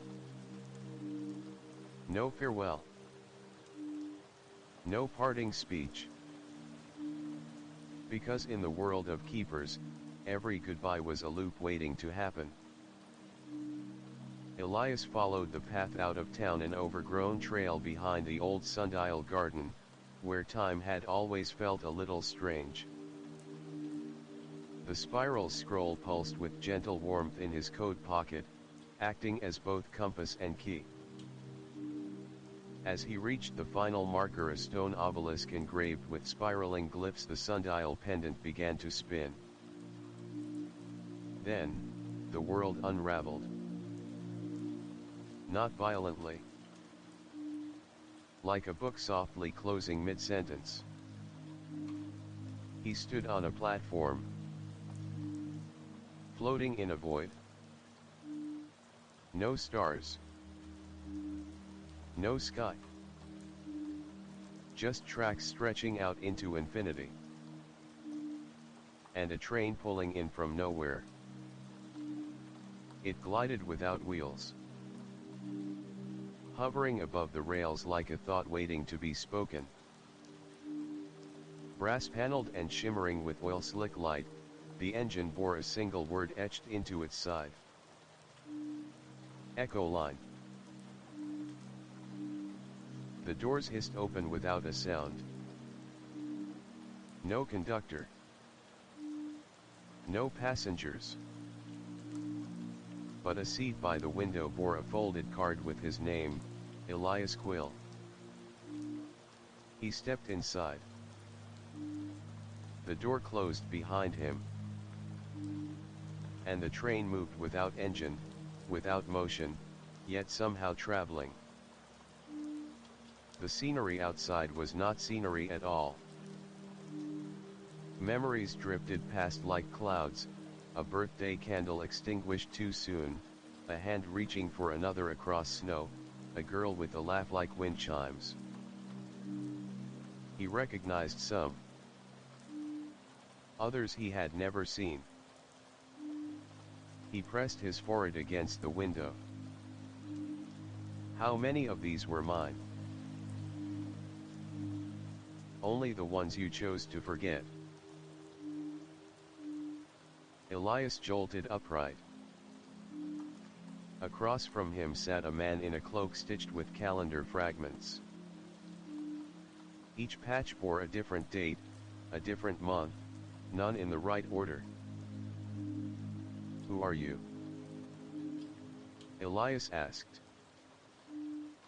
The man smiled, revealing teeth shaped like clock hands.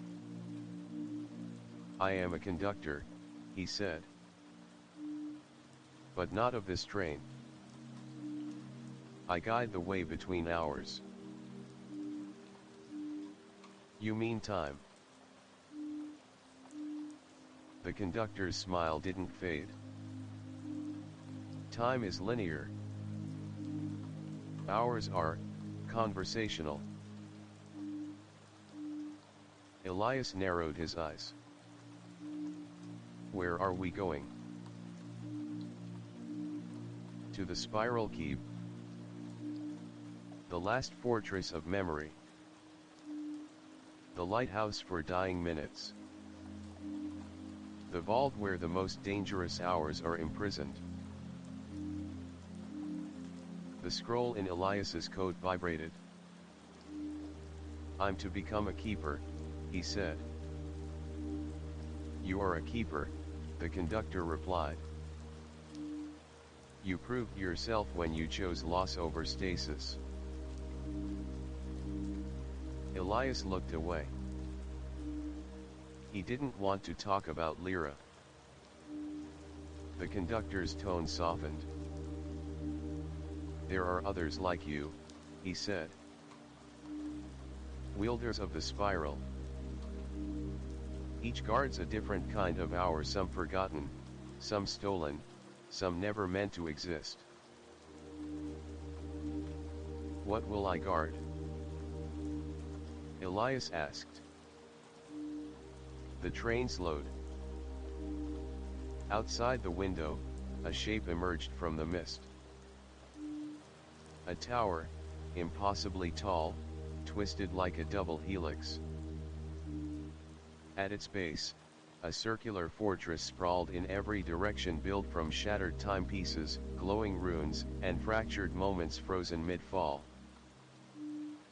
The spiral keep. The door hissed open again. The conductor bowed slightly. This is your station.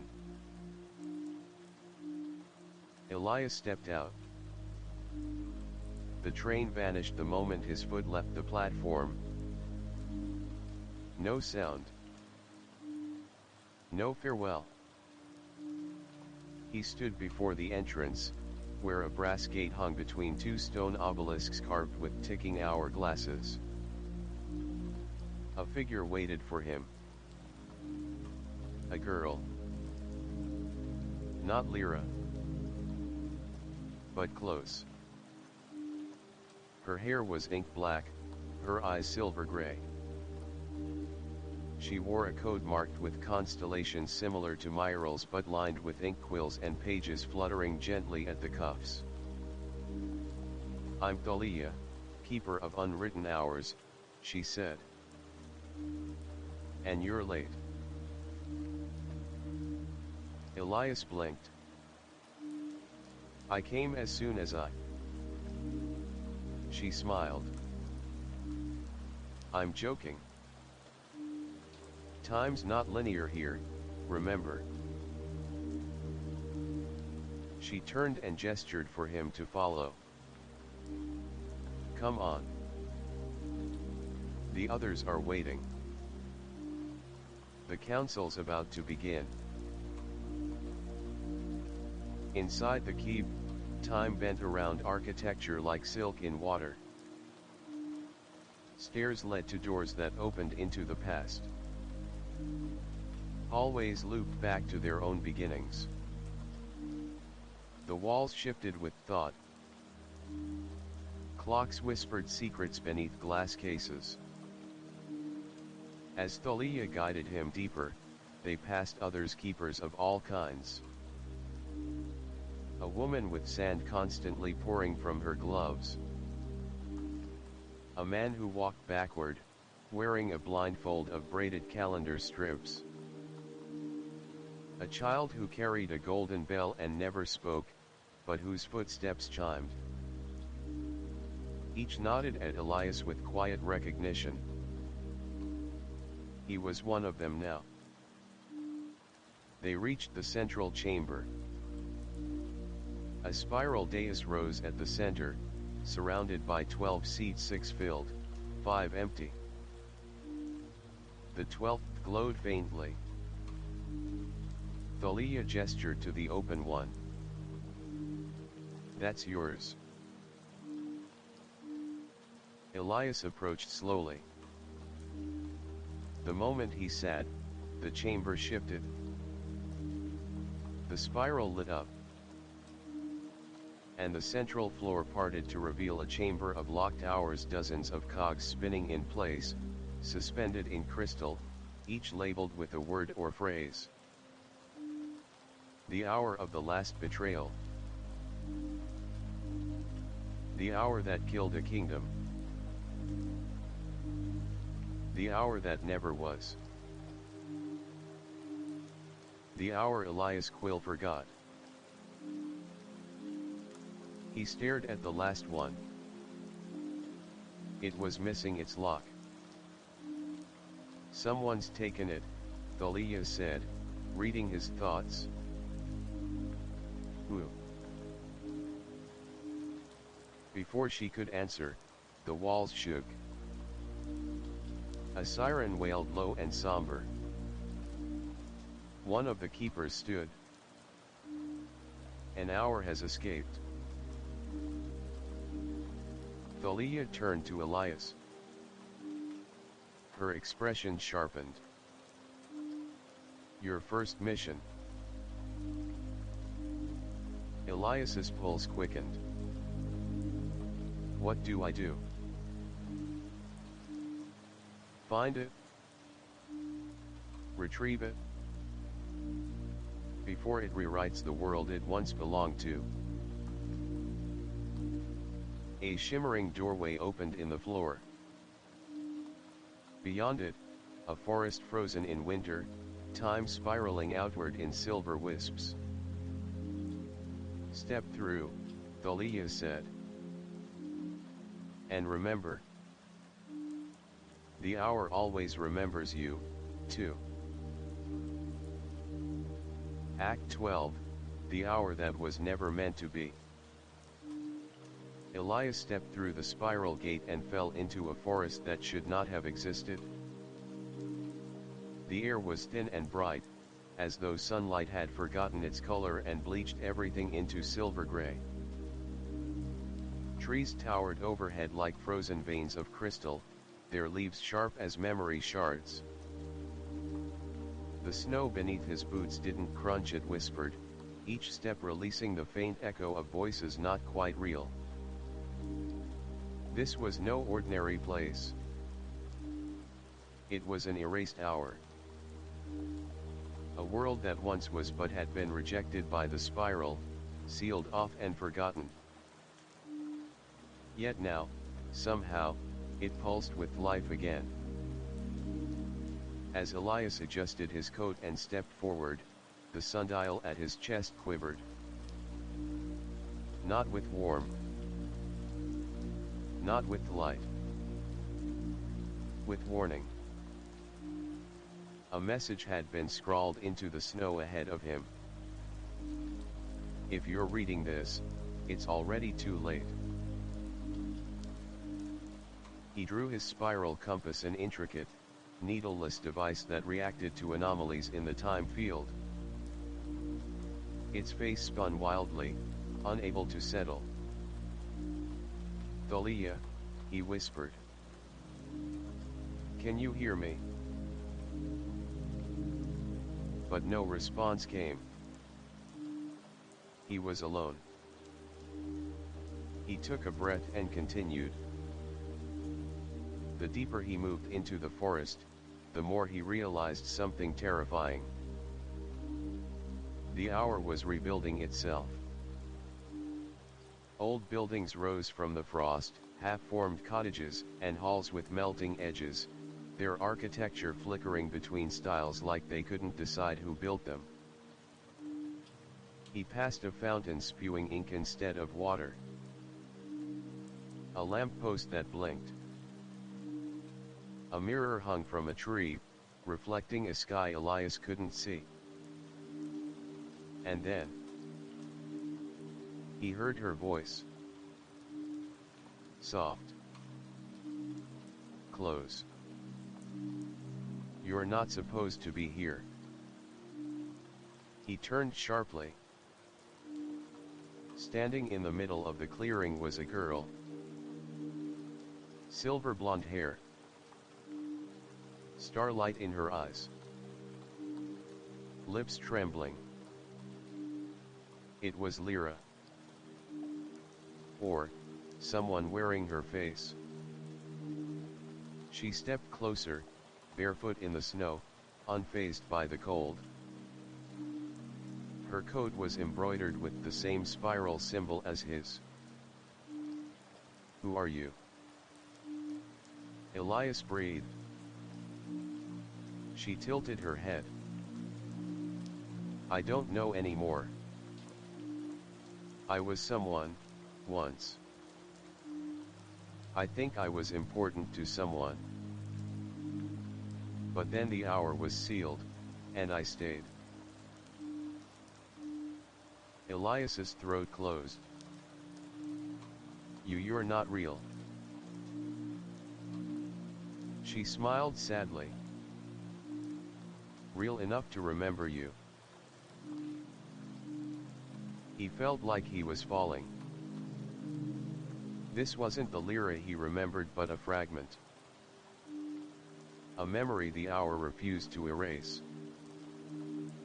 It had preserved her, warped her, given her a name without context. "I'm called Echo now," she said. "Echo. I keep the forest company. It's lonely when you're not meant to exist." She reached out, gently brushing his cheek. "You shouldn't be here. If the hour finds you, it will try to write you in." Elias stiffened.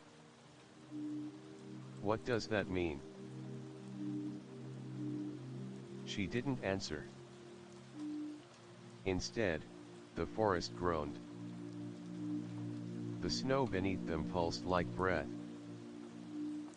And from the trees, shadows emerged, tall, faceless beings made of pages and clock hands, their limbs twitching in looped motions. Unwritten sentinels. Elias drew the spiral compass, holding it between himself and Echo. The device pulsed once and then stopped. "Frozen." "Run," Echo whispered. They sprinted through fields of crumbling memories, past a church built upside down, over a bridge that led nowhere. Elias struggled to keep pace, but Echo moved like someone who knew the forest intimately, who had become part of it.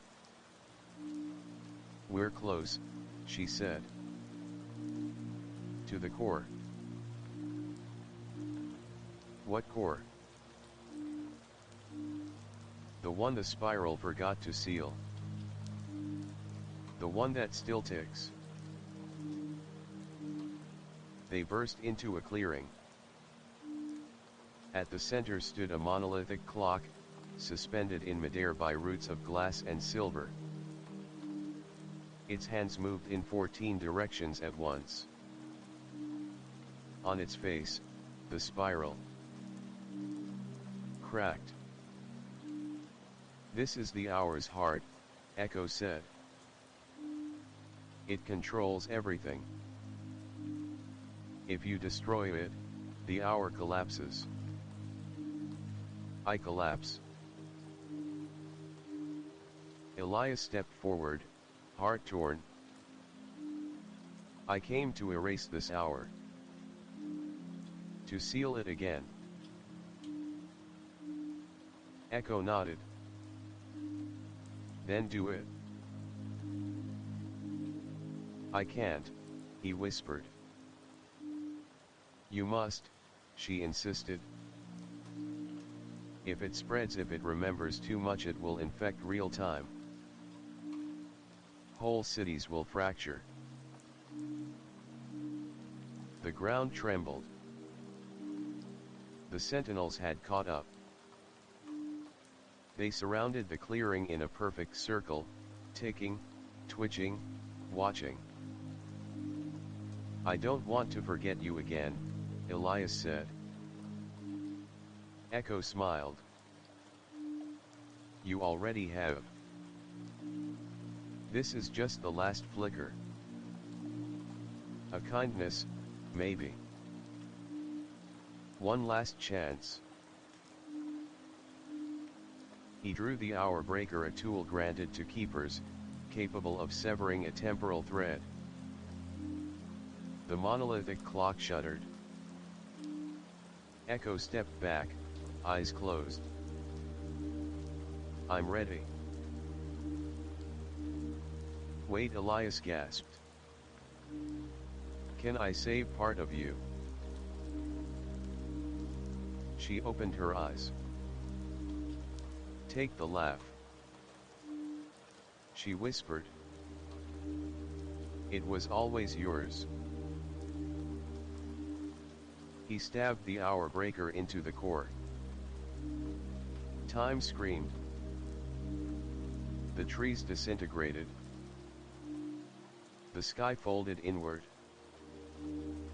The sentinels evaporated into script and ash.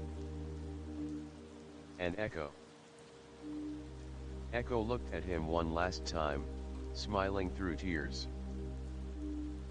"I hope we find each other again outside the spiral." Then she vanished. Elias landed on the spiral nexus floor, gasping. Thalia stood above him, a hand extended. "You did it." He clutched something in his hand. A tiny crystal. When he held it to his ear, he could hear her laugh. Act 13, The Revinders Awaken.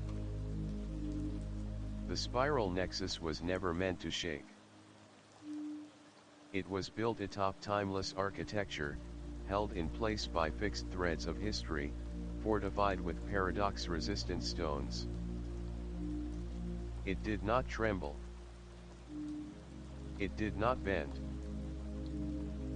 But after Elias's return, the ground beneath the keep quivered as if the foundations themselves had inhaled sharply and were now holding their breath. He stood alone in the echo chamber, the memory crystal still warm in his hand. from within it, her laugh echoed soft, lilting, unmistakably Lyra's. Or echoes. Or whatever version of her had just been erased, again. Elias should have felt triumphant. He had sealed the hour.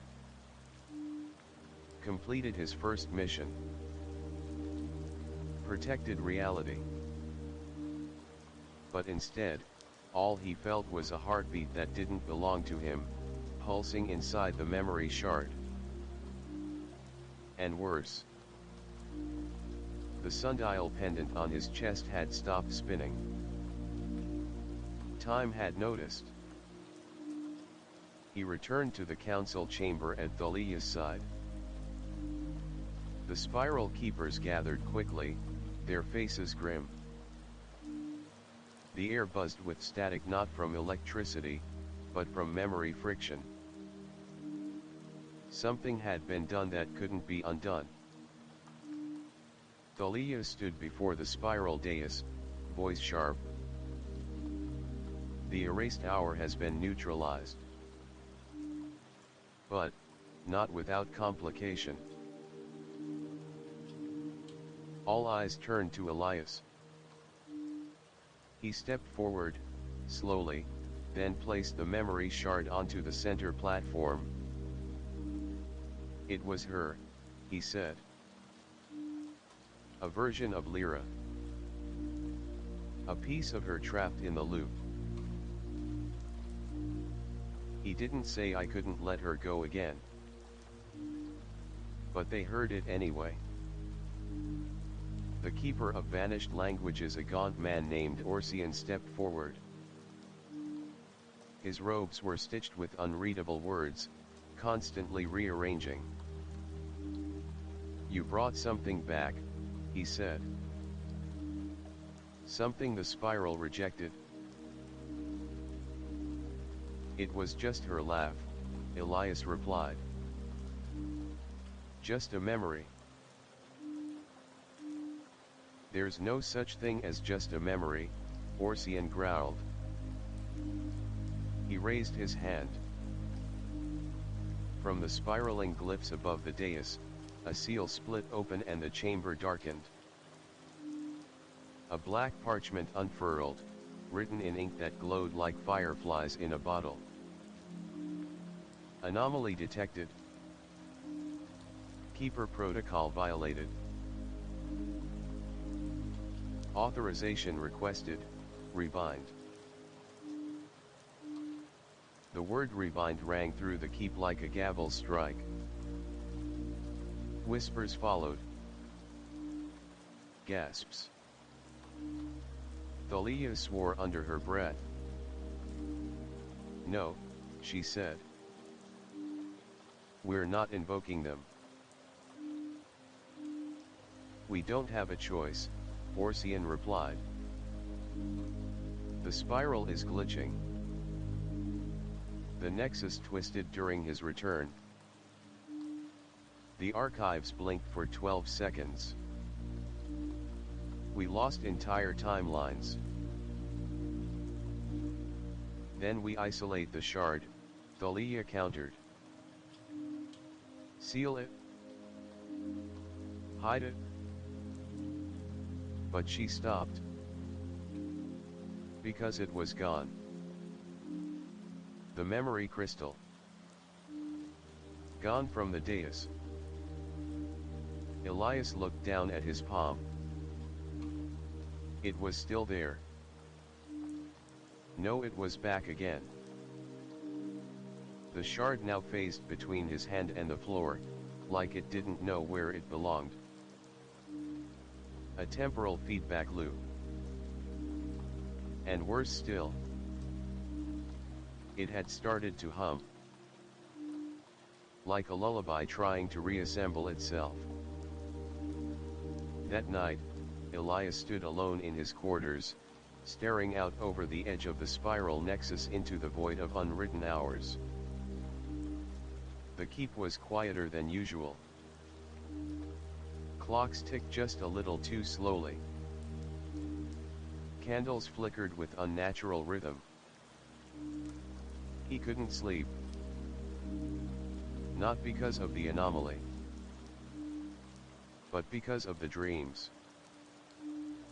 Each night since returning, he'd seen her echo, or the version of her that once called herself Lyra.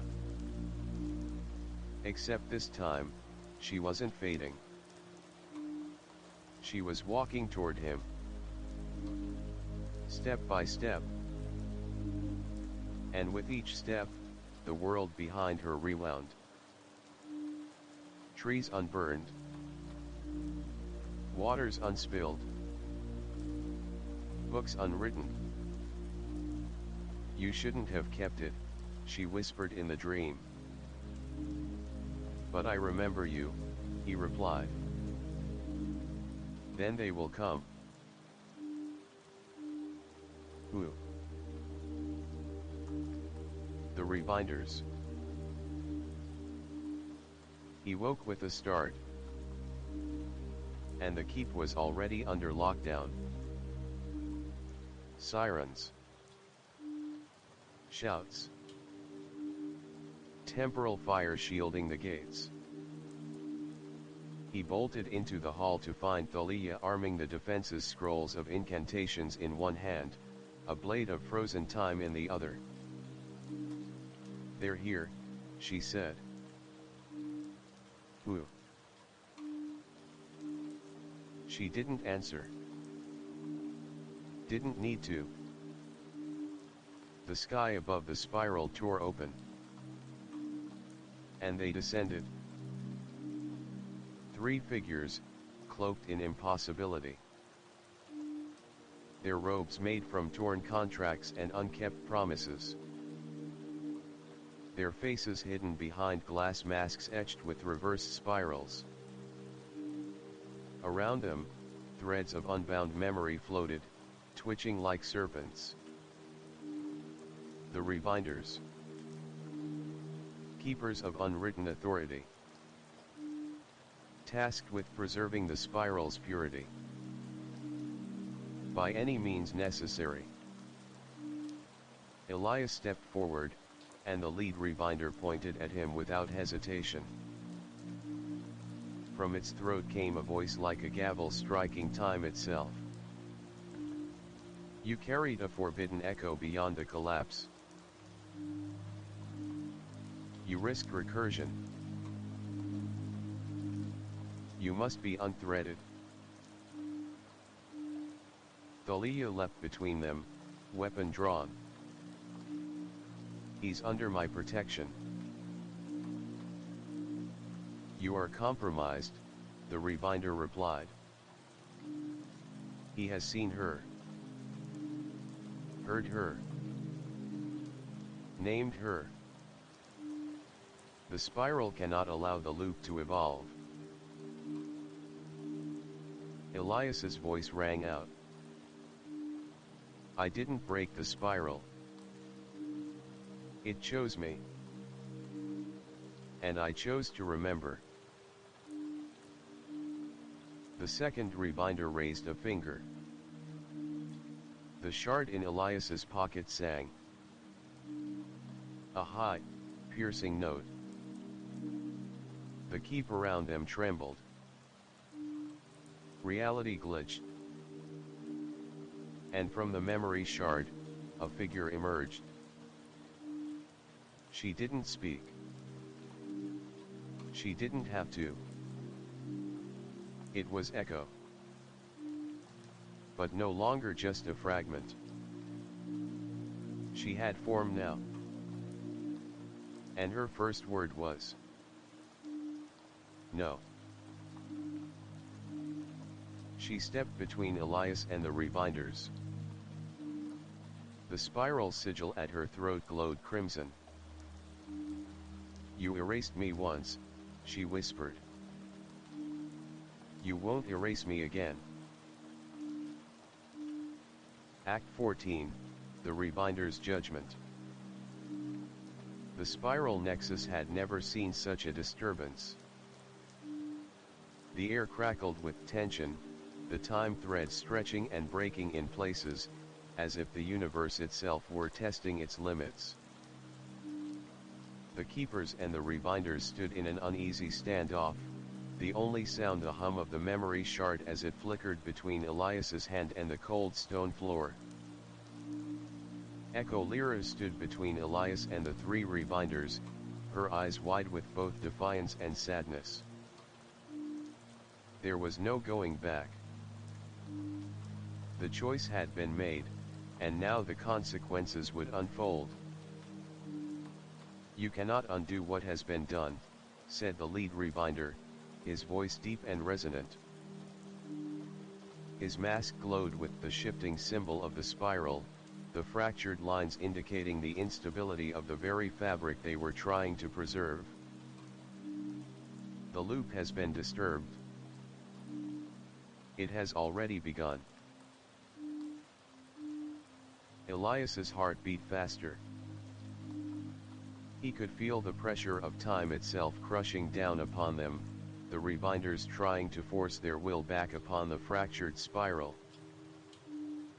Echo stepped forward, her presence causing the air to hum louder, the crystal shard still pulsing with that strange melody. "I am not just a fragment," she said. "I am more than an echo of what was. I am the price of the spiral's choice."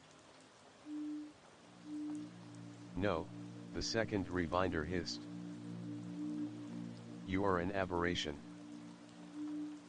An anomaly that will rewrite history itself if left unchecked."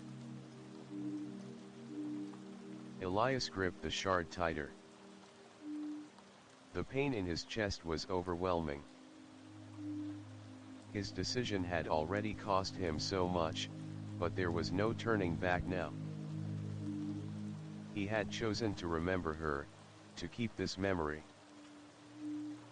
And now that decision had led him to this moment. What if it's not a mistake? Elias shouted, his voice shaking but firm. What if she is supposed to exist? What if the spiral needs her to evolve? The rebinders fell silent for a moment, their faces hidden behind their glass masks. Their stillness was more terrifying than their words. They were calculating, weighing, considering. And then, in a flash, the lead rebinder raised his hand, causing the ground to quake beneath their feet. Elias staggered, the force of the motion sending him to his knees. Echo stepped forward, but she was too late. "Do you think you understand time?" The lead rebinder's voice boomed, his gaze fixing on Elias. "You, who are nothing more than a mortal whelp playing at gods. You think you can decide what belongs and what doesn't. The spiral is not a playground. It is order. And if it falls, the very fabric of reality will unravel." Elias clenched his fists, forcing himself to his feet.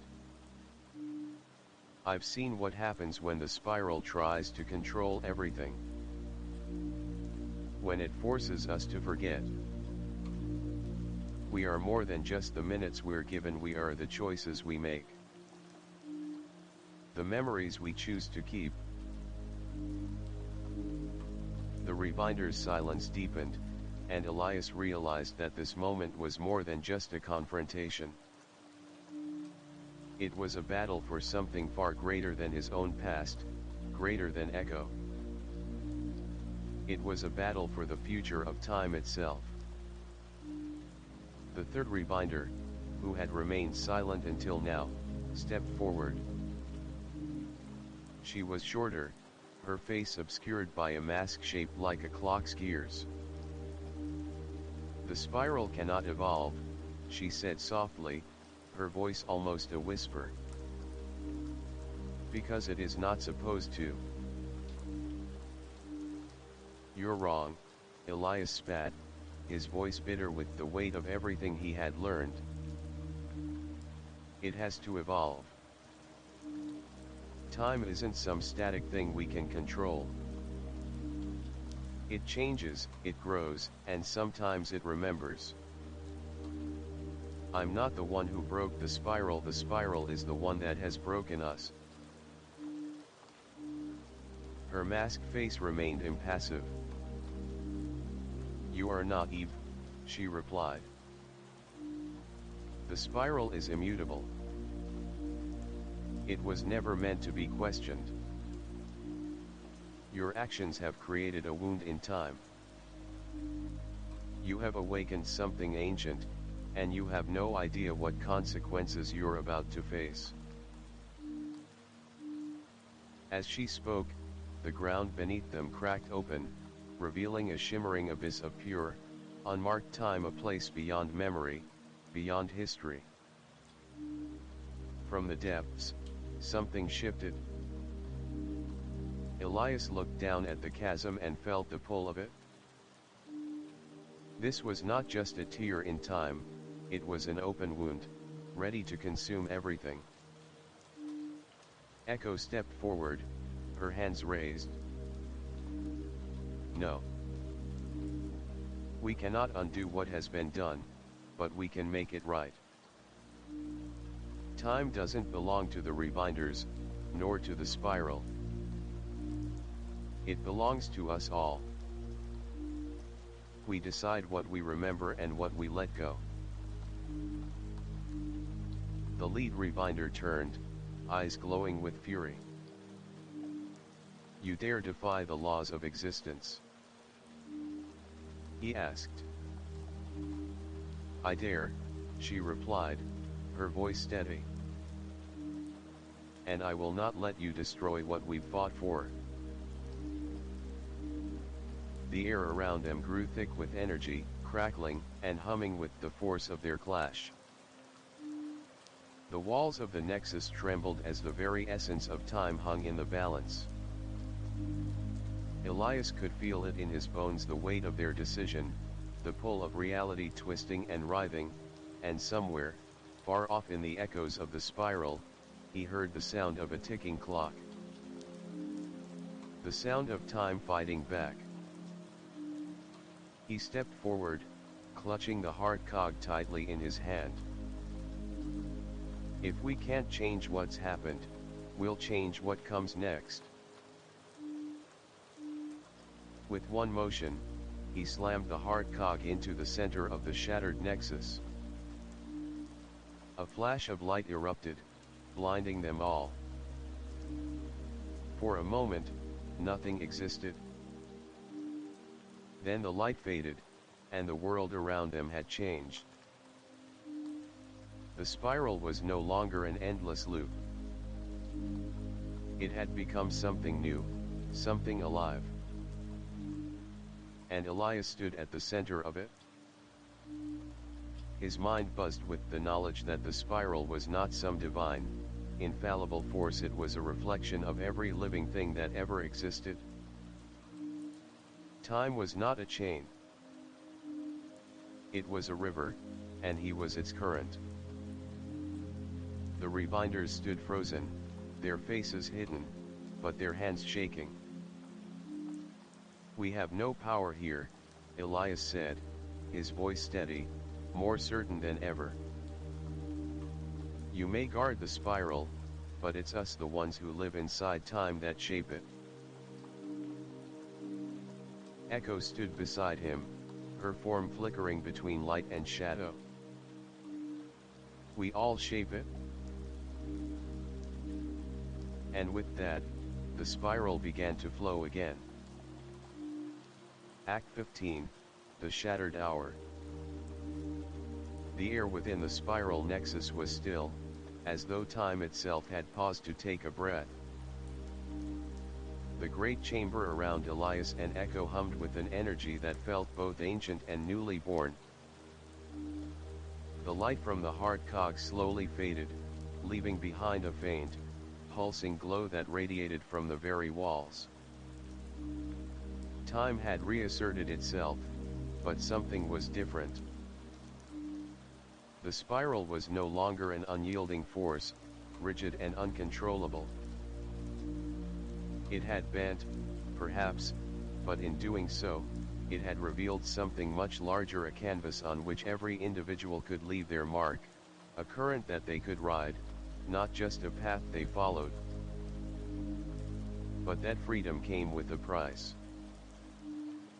Echo stood beside Elias, her presence still flickering as though she couldn't decide if she was fully real. Her silver eyes, once bright with clarity, now seemed distant, like the fading remnants of a dream that couldn't hold onto its own shape. Elias turned to her, his heart tightening. "Are you all right?" She didn't answer immediately. Instead, she gazed at her hands, watching as they flickered between light and shadow, then back to their human form. "I'm fading," she whispered. "The spiral, when you changed it, you didn't just change the flow of time. You unmade the place where I belonged.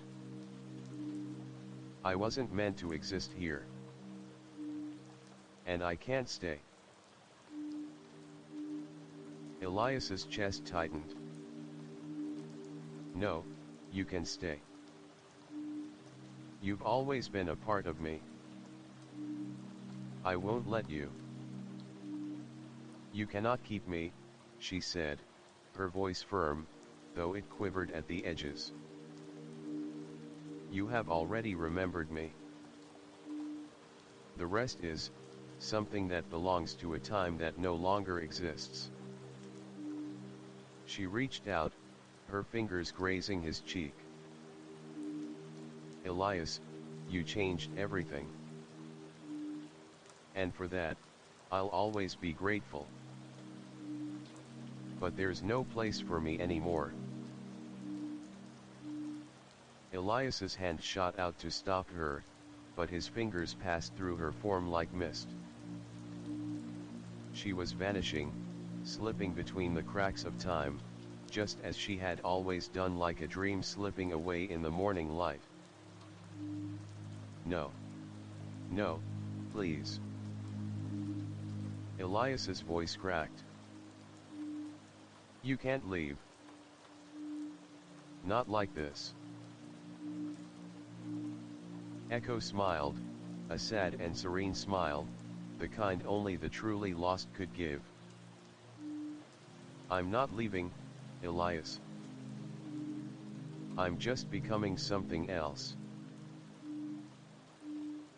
The ground beneath them trembled. The spiral was reacting, fighting, and the nexus itself shifted, as though a great storm was about to tear through it. The rebinders, standing motionless at the edges of the chamber, remained silent, their faces hidden behind glass masks, but their very presence resonated with the fractures in time. "You did it?" The lead rebinder spoke, his voice low, dangerous. "You broke it? The spiral can no longer contain these deviations. You have freed what should remain imprisoned."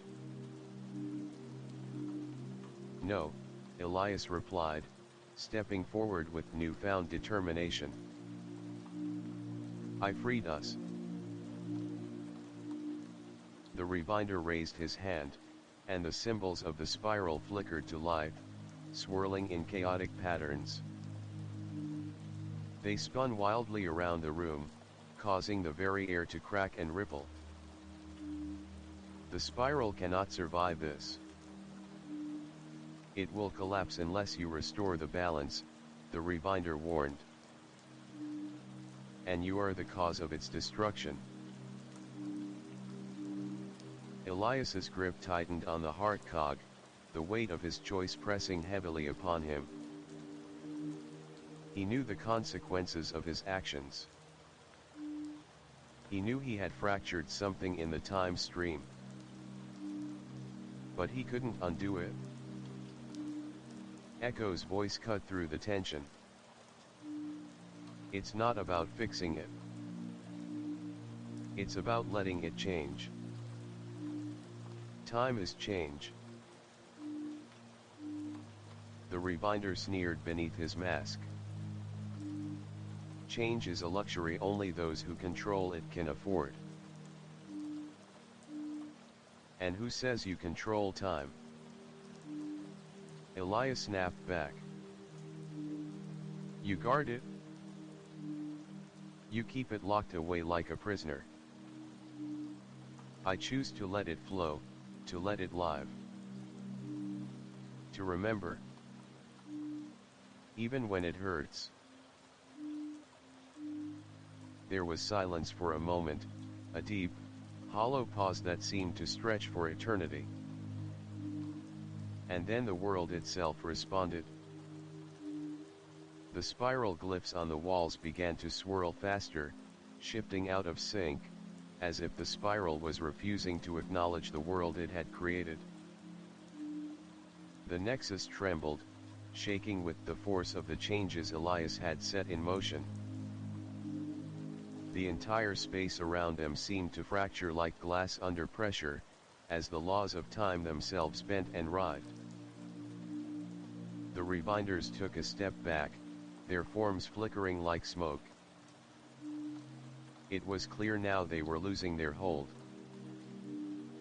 Elias raised the heart cog higher, and the light from it expanded, filling the chamber with a bright, all-encompassing glow.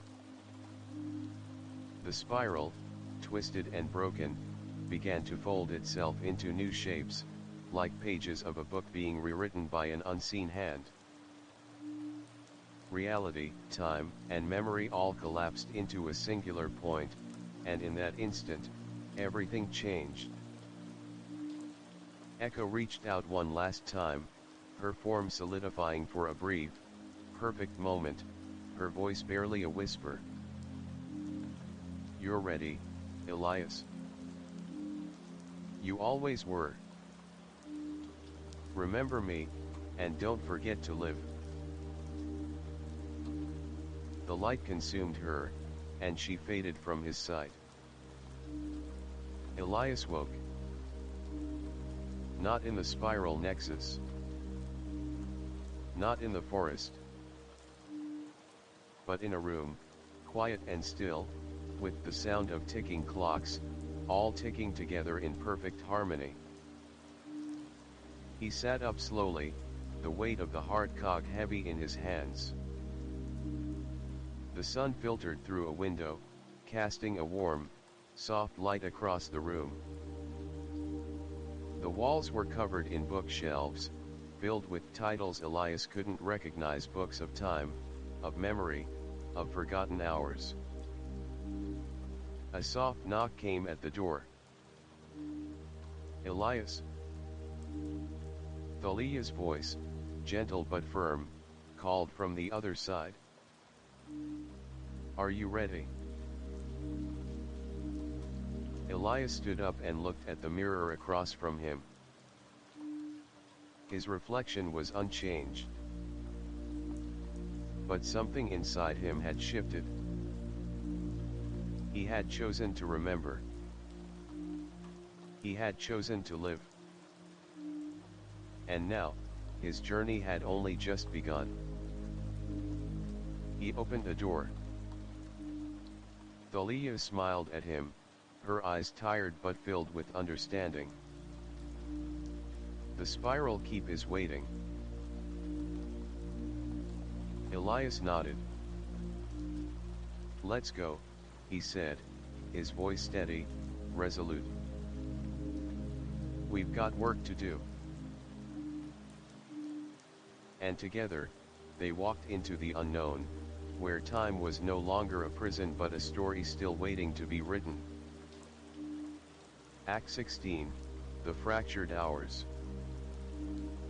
The world outside the spiral keep was not the one Elias had known. The air felt different now, as though it had been reshaped, crisp, yet hazy, a constant hum under his skin, as though the world itself were still adjusting to the new rhythm. Time was no longer a ticking clock. It was an endless flow, weaving and unraveling, like the motion of the sea, ripples expanding out of reach.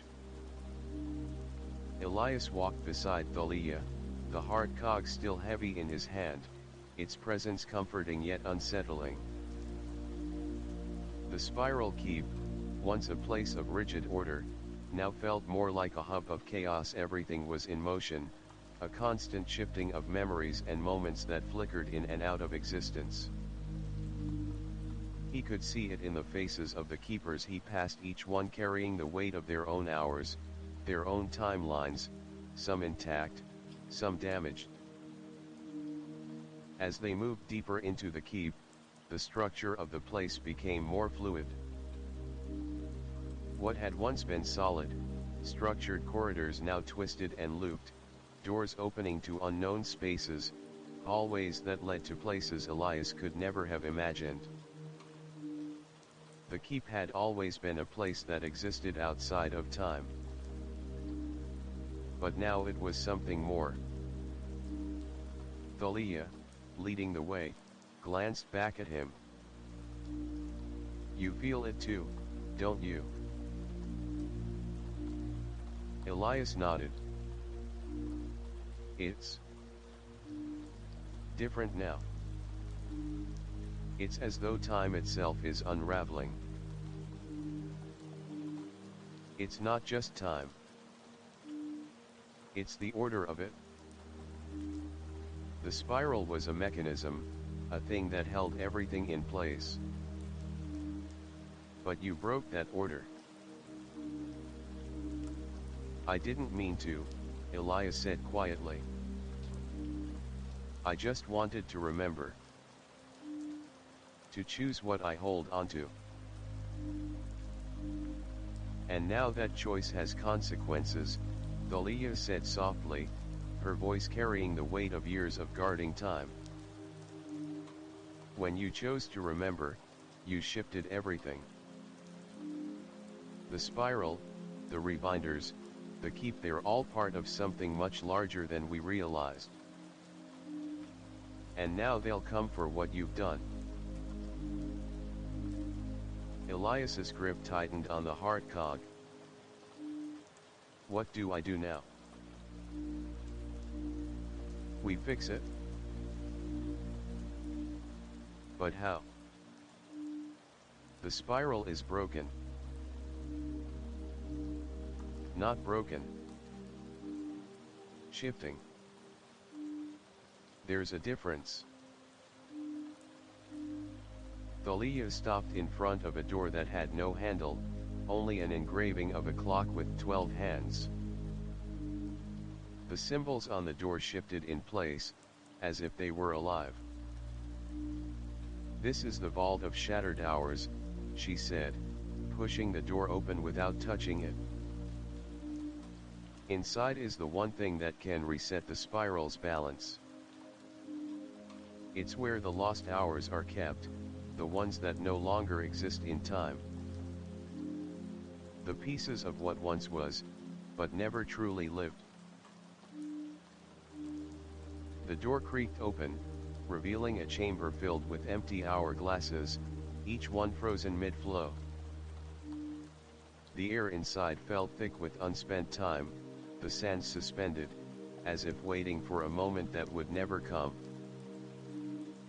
At the center of the room was a pedestal, and upon it lay a single clock, broken, shattered into countless pieces. A clock that had once been the heart of the spiral. "This is the heart of time," Thalia said, stepping forward cautiously. "It is the anchor of the spiral's flow. But it's fractured now, split apart by the same forces that caused the spiral to unravel. We need to restore it, to rebind it before everything collapses." Elias stepped closer, his eyes fixed on the broken pieces. He could feel the pull of the clock, a strange, magnetic force drawing him toward it. The hard cog in his hand began to glow, vibrating with a frequency that seemed to match the pulse of the shattered clock. "You want me to fix it?" Elias asked, his voice uncertain. Thalia nodded. "You're the one who set this in motion. And now you're the only one who can stop it?" Elias hesitated, looking at the broken clock. He had thought that by choosing to remember, he had done the right thing. But now, standing here in the vault of shattered hours, he wasn't so sure. The pieces before him weren't just fragments of a clock. They were fragments of time itself, moments lost, erased, forgotten. "You said there's a difference between breaking and shifting," Elias said quietly, his mind spinning. "What if it's too late to fix this? What if the spiral is supposed to change? What if this is the evolution of time?" Thalia's gaze softened. The spiral wasn't meant to be static. But it wasn't meant to be unbound either. Time needs structure. If we lose that structure, everything else will fall apart. And the world will be lost.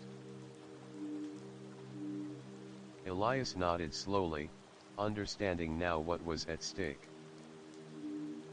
This wasn't just about saving the spiral. It was about preserving the order that had given meaning to everything. He stepped forward, holding the heart cog out toward the broken clock. The moment the cog touched the pieces, the world around him flickered. The air trembled with the force of time being reversed, and the shattered clock began to pulse, its gears clicking back into place. But then, a voice, distant but clear, echoed through the chamber. "You cannot undo what has been done." Elias froze. From the shadows, a figure emerged. A woman with silver blonde hair and eyes that shimmered like stars. It was Lyra. No, not Lyra, it was Echo, but this version of her was different. Her presence was no longer ethereal, she was solid, real, standing before him with the same gaze he had seen in his dreams. "You," Elias whispered, his heart skipping a beat. "How?" "Time does not forget," Echo said, her voice steady and full of sorrow. "It simply waits." "I was never truly gone, Elias. I am the memory the spiral couldn't erase. And now, you're trying to fix it?" "I have to," Elias said, his voice filled with urgency. "I can't let this continue. The spiral is breaking. If I don't restore it, everything—" Echo raised a hand, silencing him. "You've already made your choice," she said softly. "And so have I. The spiral cannot be fixed by force, Elias. You cannot control time. You can only live within it." Elias's eyes narrowed. "Then what am I supposed to do? Stand back and let everything collapse?" Echo's gaze softened. "No. You must choose again. The spiral is not just a force. It is a reflection of every living thing. You've seen it already when you changed it, you shifted everything. Now you must decide if you will let it be. or if you will continue to bind it, at the cost of all those who were lost in the process. The room around them began to warp and twist again, the broken clock's pieces shifting in place, falling back into the form of the heart of time, but the choice was still before Elias. Restore the balance by binding the spiral again. Or let it evolve, accepting the chaotic consequences of time's natural flow. You've already chosen once, Elias, Echo said, her voice barely a whisper. Now choose again. Act 17, the choice that defines time. The chamber around Elias and Echo quivered with the tension of 1,000 unspoken thoughts. The heart of time hovered before him, its broken pieces still shifting, unable to settle. The pulse of reality around them began to stagger, like a heart struggling to beat. The pressure of his decision pressed on his chest, weighing heavier with every passing second. Echo stood across from him, the sorrow in her eyes almost tangible, a reminder of everything he had chosen, and everything he might lose. Time was not a static thing. He knew that now. But was it better to hold onto the illusion of control, or to let it all go, and face the chaos that awaited? You've already made your choice, Elias, Echo whispered again, stepping closer, her figure flickering like the last embers of a dying fire. But this time, you have to choose again. The spiral, once rigid and unbending, now seemed to stretch, to breathe, to wait. The heartbeat of time itself pulsed in the air around them, moving in waves like an ocean caught between its high and low tides. Why do you keep saying that? Elias asked, his voice breaking through the pressure, his words a mixture of frustration and confusion. I've already chosen. I remembered you. I've brought you back. Echo's eyes met his, soft and sad, like the closing of a chapter that had already ended. You remembered me, Elias, but you also forgot everything else. Time isn't about remembering only the parts we want to hold onto. It's about accepting the whole of it, the painful, the fleeting, the beautiful, and the lost. I can't accept the chaos, Elias said, his voice steady but strained. I can't just let it unravel. I have to fix it. I have to restore the spiral. Echo nodded slowly. You want to fix time. But can time truly be fixed? Or is it merely something that has to flow? She stepped back as if the weight of his decision was too great for even her to bear. What will you do, Elias? Will you bind it? Will you freeze time and stop its pulse, keeping it in a cage? Or will you set it free, and accept its endless unfolding, no matter the consequences? The spiral hummed louder, the gears within the nexus vibrating with energy. A bright light began to spill from the heart of time, its pieces shifting faster, pulling at the fabric of reality. The air crackled with the force of time attempting to repair itself, the cracks Elias had created now threatening to tear it all apart. Thalia's voice interrupted the silence, sharp and clear. She appeared in the doorway, breathless and determined. Elias, don't do it. He turned to her, startled. Don't do what? You don't understand the full weight of your choice, she said, her face tight with concern. If you bind the spiral again, it will be forever frozen in place. Time will stop evolving. The world will be trapped in a single, unchanging moment. You're saying I should just let it break?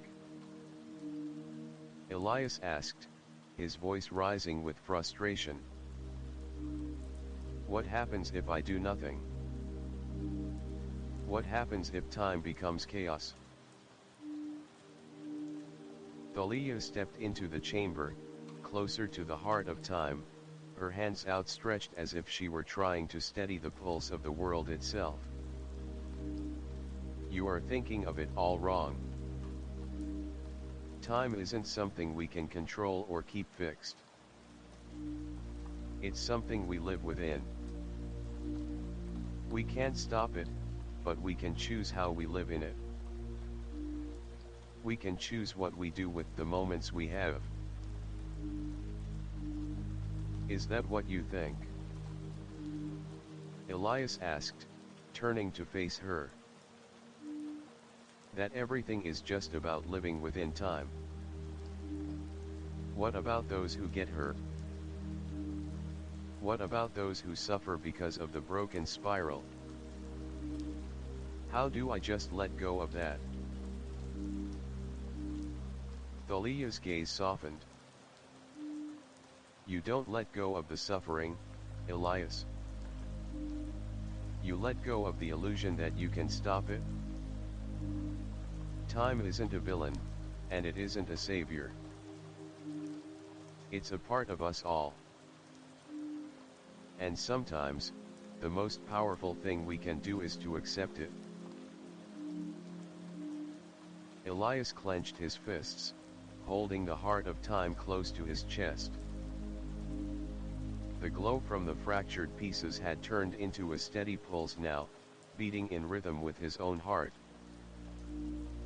He could feel the weight of both Echo and Thalia's words pressing against him, each carrying their own truth.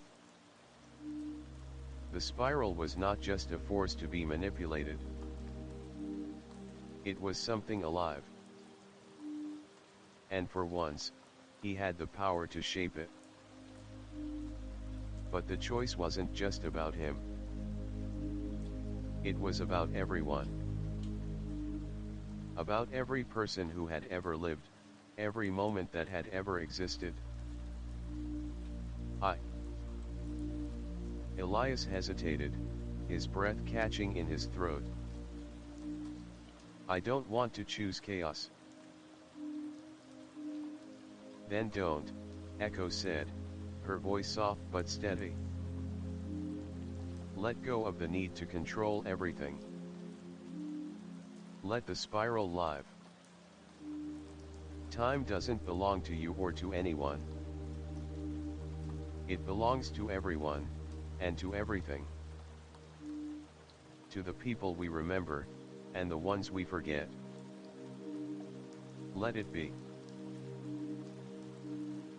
The light from the heart of time grew brighter, filling the chamber. Elias closed his eyes, feeling the pull of the moment. He understood now. He didn't need to fix time. He needed to let it go. In the final, decisive moment, Elias raised the heart of time high, letting the light pour from it like a flood. The broken clock's shattered pieces began to mend, not through force, but through acceptance. The spiral wasn't fixed. It was allowed to flow. The pulse of time spread throughout the nexus, filling the air with a hum that felt like a living heartbeat. Elias stepped back, his chest rising and falling with the relief of a choice finally made. As the light faded, he turned to see Echo, her form solidifying one last time. She smiled at him, the sadness in her eyes now replaced with peace. Thank you, she whispered. For remembering me. For letting me live. Elias nodded, his voice thick with emotion. Goodbye, Echo. And with that, she was gone. The spiral keep stood still, but different. Time had healed, not through control, but through acceptance. The nexus was no longer a prison, but a sanctuary for moments, for memories, for choices yet to come. The clockwork that powered the world was no longer bound by chains, but by the threads of all the lives it touched. Elias stood on the precipice of something new, a future shaped by the choices they made, not the laws they followed. And for the first time, he felt the weight of time itself as something he could breathe within. Act 18, The Forgotten Entity. The air inside the spiral keep had settled, yet a lingering tension remained. Elias stood at the edge of the chamber, his hand still holding the heart of time, now glowing with a steady light, like a beacon at the center of everything he had done. The room, once trembling with uncertainty, now felt like it was holding its breath, waiting for something else to unfold. Thalia stood beside him, her gaze directed toward the shattered edges of the spiral, where the light from the heart still streamed like threads weaving through the fabric of time. Her expression was one of quiet reflection, but her eyes held a question of fear, perhaps, that had not yet been answered. Elias turned to her. What happens now? Thalia didn't answer immediately. Instead, she walked toward the center of the chamber, her steps slow, deliberate, as though she were sensing something deeper within the walls of the keep. The flickering lights from the restored clockwork danced across her face, casting shadows that seemed to move of their own accord. There is something you still don't understand, Thalia said softly, her voice carrying the weight of centuries of guarding time. Time has healed, yes. But that healing has left a crack in the very fabric of the spiral, a gap that wasn't there before. It wasn't just echo that you released. It was the essence of something older, something forgotten. Elias frowned, stepping closer to her. Something forgotten. Thalia turned, her eyes wide with the realization that seemed to have hit her just as strongly as it had him. The spiral isn't just a collection of hours and minutes. It's a reflection of everything, the choices, the actions, the lives that have passed. But within it, there is something that existed long before the spiral was even created. Something that the spiral was meant to keep contained. A chill ran through Elias's spine. What do you mean? Something that the spiral was meant to keep contained. Thalia nodded. When you altered the flow of time, you opened a door to that forgotten entity. And now, it is awake. Before Elias could respond, the ground beneath their feet rumbled. The chamber around them began to distort, the walls bending and shifting like they were made of liquid. The once stable pathways of the spiral flickered, as though the very essence of time itself was beginning to warp. Elias's heart raced. What's happening? From the shadows of the keep, a voice echoed. It was low, deep, and filled with a power that made the very air vibrate. You foolish child. You think you've set time free. You've only opened the door to your undoing. Elias spun around, his breath caught in his throat. Standing in the center of the chamber was a figure. Tall, robed in dark fabric that seemed to absorb light, with eyes that glowed like ancient stars, a being of pure shadow.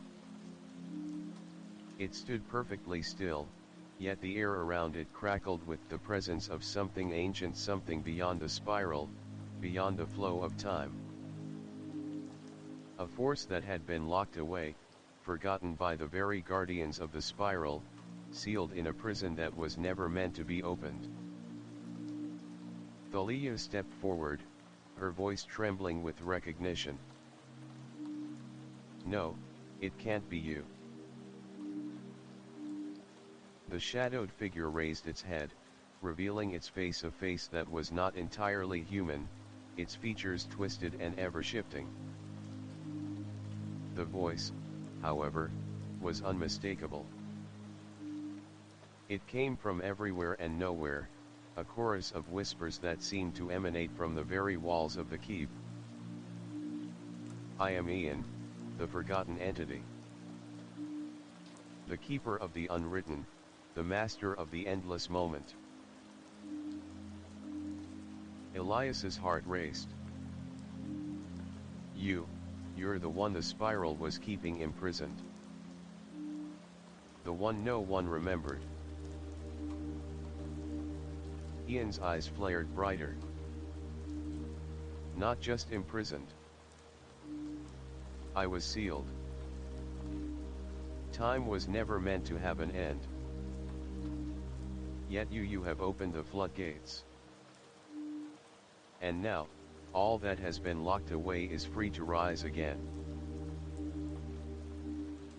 The ground beneath their feet began to crack, fissures running through the stone floor like cracks in glass. The light from the heart of time flickered, as though it, too, was uncertain of its place in this new reality. What do you want?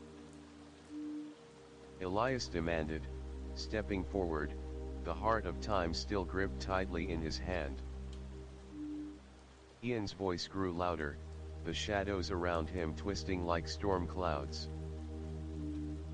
I want what was always mine.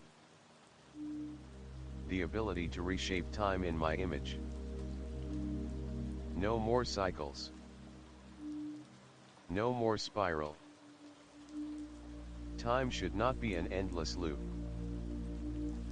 It should be a choice. I will rewrite all that you know. And you will watch as I make time endless in the only way it should be, by breaking its rules. You can't control time, Thalia spat. It isn't yours to command. Ian laughed, the sound echoing throughout the keep like 1,000 voices colliding. I am time. I was born before the spiral, before the rules. You think you can shape it, but I will break you before you even have the chance. Thalia raised her hands, her fingers tracing the symbols of ancient time-binding incantations. But the moment she spoke, the very air shifted. The magic faltered, as if Ian's presence was a vacuum that sucked in the very essence of her power. Elias stepped forward, his breath catching. He couldn't let this being reshape time, not after everything he had done. He had chosen to remember. He had chosen to let time live. And he wasn't about to let it all be consumed by something that sought only to end it. No, Elias said, his voice low but fierce. You won't rewrite time. You won't control it. It belongs to all of us, not just you. Ian's eyes narrowed, the shadows around him swirling like a storm. You speak of belonging, boy. You speak of living. But time is nothing but a cycle, a march toward an inevitable end. I will break this cycle. And when I do, you will beg me to end it. The heart of time in Elias's hands pulsed again, its light blazing with a power that seemed to push back against the very force Ian commanded. Time itself was fighting back. Elias could feel it. Time wanted to live. But could he make it? Act 19, the final thread of time. The air in the spiral keep grew thick with tension, a palpable force that pressed down on Elias and the keepers around him. Ian, the forgotten entity, stood at the center of the chamber, his form swirling with shadows, his voice rising like a storm. The heart of time in Elias's hands pulsed with energy, as though the very essence of time itself was fighting back. Elias clenched his fists, his grip tightening around the heart of time. He could feel it, the weight of the decision he had made, the power of the spiral that now flowed through him. He had chosen to remember. He had chosen to let time live. And now, it was time to protect it. You speak of time like it's yours to control, Elias said, his voice steady, though his heart raced in his chest. But you're wrong, Ian. Time isn't meant to be controlled. It's meant to be lived. Ian's twisted form flickered with an eerie light, his glowing eyes narrowing. You don't understand, boy. Time is the ultimate force. It should not be fragmented into fleeting moments or endless loops. It should be one, and I will make it so. The darkness surrounding him surged forward, tendrils of shadow reaching for Elias, attempting to consume him. But Elias stood his ground, the heart of time shining brighter in his hand, casting off the darkness like a beacon. No, Elias said, his voice unwavering. You've forgotten the one thing that makes time what it is. The one thing that gives it meaning. Ian's laughter echoed through the chamber. And what is that, boy? What do you think time needs? Elias took a deep breath. Choice. Time is shaped by the choices we make. By the people we choose to remember. By the moments we decide to live in. You cannot erase that. For a brief moment, the room was still, the air heavy with the weight of their words. Ian's eyes flickered, as if considering Elias's statement. The darkness surrounding him pulsed like a heartbeat, but it didn't move closer. Choice. Ian said, his voice filled with a strange mix of amusement and disdain. You speak of choice, but what is it if time is endless? If every moment can be relived, re-experienced, rewritten. There is no value in choice if it is nothing but an echo. You're wrong, Elias replied. Choice is the value. It's what makes every moment worth living. It's what makes us human. And in that moment, Elias knew what he had to do. The heart of time in his hands pulsed with power, the light growing brighter. He could feel it. Time wanted to live, to breathe, to move forward, not be bound in chains. "You can't break the spiral," Elias said, his voice resolute. "It's not meant to be controlled. It's meant to flow."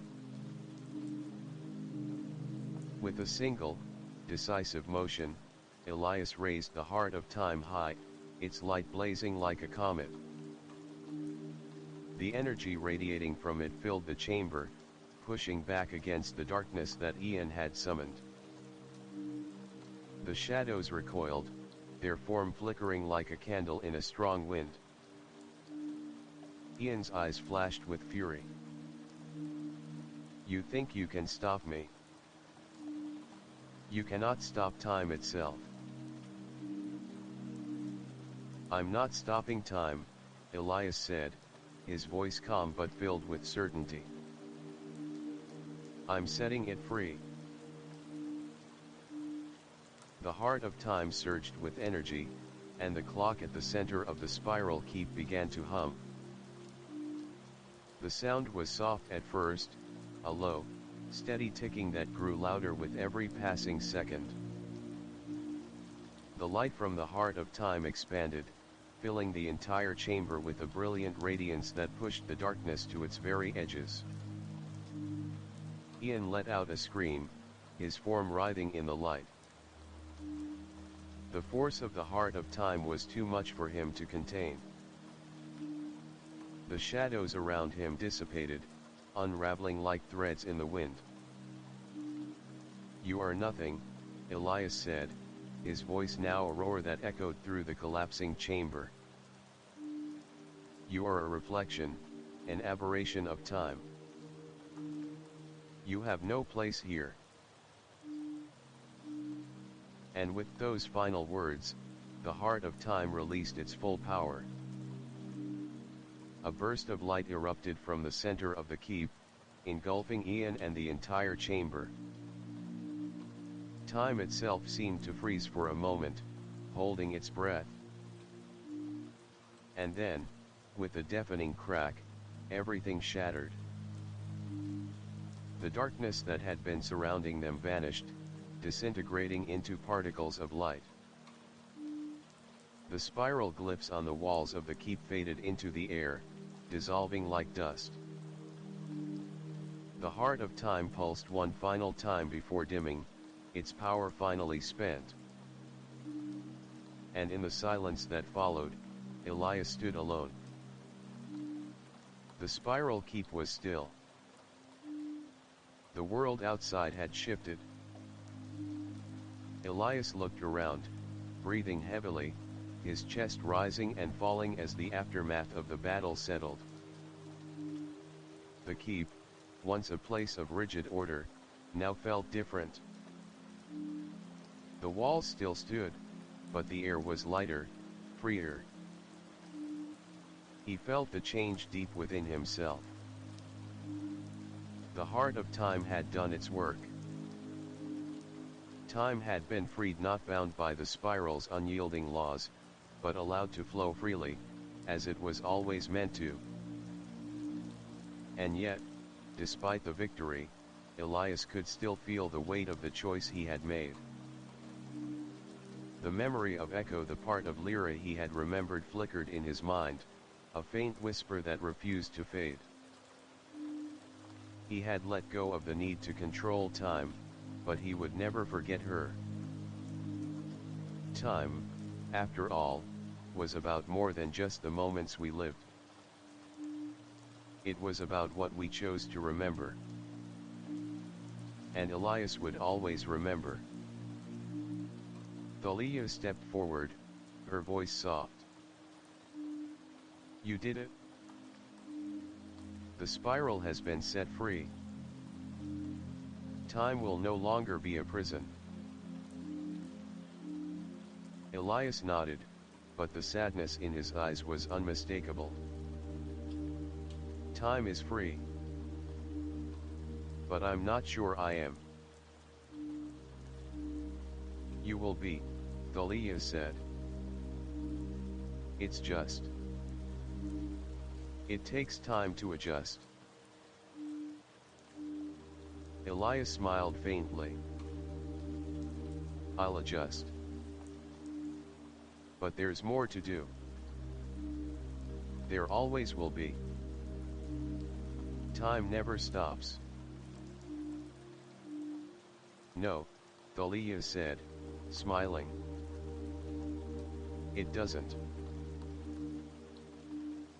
Elias glanced one last time at the heart of time, now dimmed, its power spent.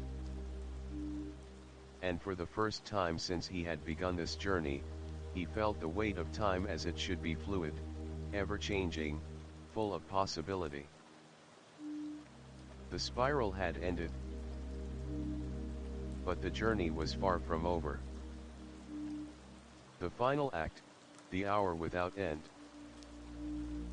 The spiral keep stood in silence, its walls no longer bending and twisting with the chaotic energies of Ian's wrath.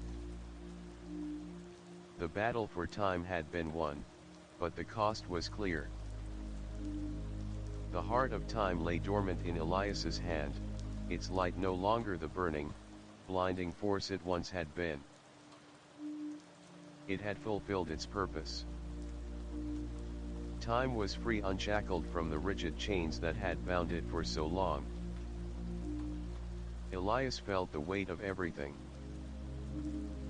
The weight of the choices he had made, the paths he had walked, and the people he had let go of.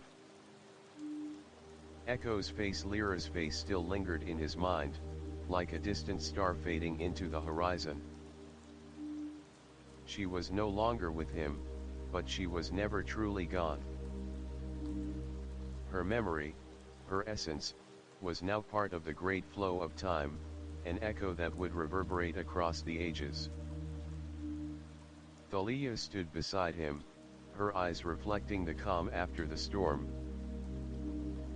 The spiral keep had shifted, but now it was a place of peace, no longer a prison for time, but a sanctuary for those who understood its true nature. You did it, Thalia said softly, her voice filled with a quiet reverence. You set time free. Elias nodded, but the words felt hollow in his chest. But what now? Thalia gave him a small, knowing smile. What now? Now you live, Elias. You live with the freedom you've given to time. Elias stared at the heart of time in his hands. It was no longer glowing with the brilliance it once had. It had returned to its true form, a symbol, not of control, but of choice. And Elias knew, in that moment, that he had made the right choice. But there was something else gnawing at him, a quiet, persistent feeling that something was still missing. Time had been freed, yes. But it wasn't just the flow of time that mattered. It was the lives that moved within it. The memories that were made. The people whose choices shaped the future. Could time truly be free if there were no one left to live it? No one to witness it? And then it hit him. He hadn't just freed time. He had freed the people who lived in it. He could feel it now, the weight of every life that had ever been lived. The choices they made. The moments that shaped them. The faces that had come and gone. Time wasn't just a sequence of hours and minutes. It was a collection of stories, woven together by the choices of those who had lived. And now, those stories were no longer constrained by the rules of the spiral. They were free to unfold, to change, to grow. But with that freedom came a new responsibility. The nexus, the heart of time, was no longer just a place of observation. It was now a place where time could be shaped, not controlled, but shaped. A place where every choice mattered, where the flow of time was no longer just a river running in one direction, but a vast, open sea. Elias turned to Thalia. "I'm not done, am I?" "No," she replied, her voice quiet but certain. "You've only just begun." Days passed as Elias and Thalia wandered the newly transformed spiral keep, its halls now a reflection of time itself, ever changing, ever flowing. The doors to countless worlds had opened. They could feel it, the potential for creation, for destruction, for rebirth. Time no longer needed to be frozen in place. It needed to be lived. The spiral keep was no longer a sanctuary for those who guarded time. It was a place where time could be experienced, where memories could be created and explored, where lives could be lived. But there were others. Those who would challenge the very notion of freedom that Elias had brought to the world. On the horizon, hidden in the vast reaches of the nexus, other beings watched. The remnants, those who had been forgotten by the spiral, and the rebinders, those who still believed time must be controlled, would rise again. But they were not invincible. They were fragmented, broken. And Elias, now the keeper of the new spiral, would face them. He knew that the journey ahead would not be easy. Time could be a wonderful thing, but it was also dangerous, unpredictable. The people who lived within it could shape it, but they could also destroy it. The spiral was free, but that freedom came at a price. The hour without end had come. Elias stood at the edge of the nexus, the heart of time, now a symbol of hope rather than control. He could feel the currents of time flowing beneath his feet, like a river that stretched on forever. His mind drifted back to the faces he had known: Lyra, Nocturne, Thalia, and all the lives that had touched his own. He had freed time, but he had also set the stage for a new era. One where everything could be rewritten, where every moment mattered. Thalia joined him, standing beside him in quiet reflection. "You know, there will always be those who want to control time again." Elias nodded. "I know. But now, we have the power to choose." The wind picked up, the sound of distant clocks ticking in the background. Time was no longer an enemy. It was no longer a force to be feared. It was something to be lived. And for the first time, Elias felt that he was finally free.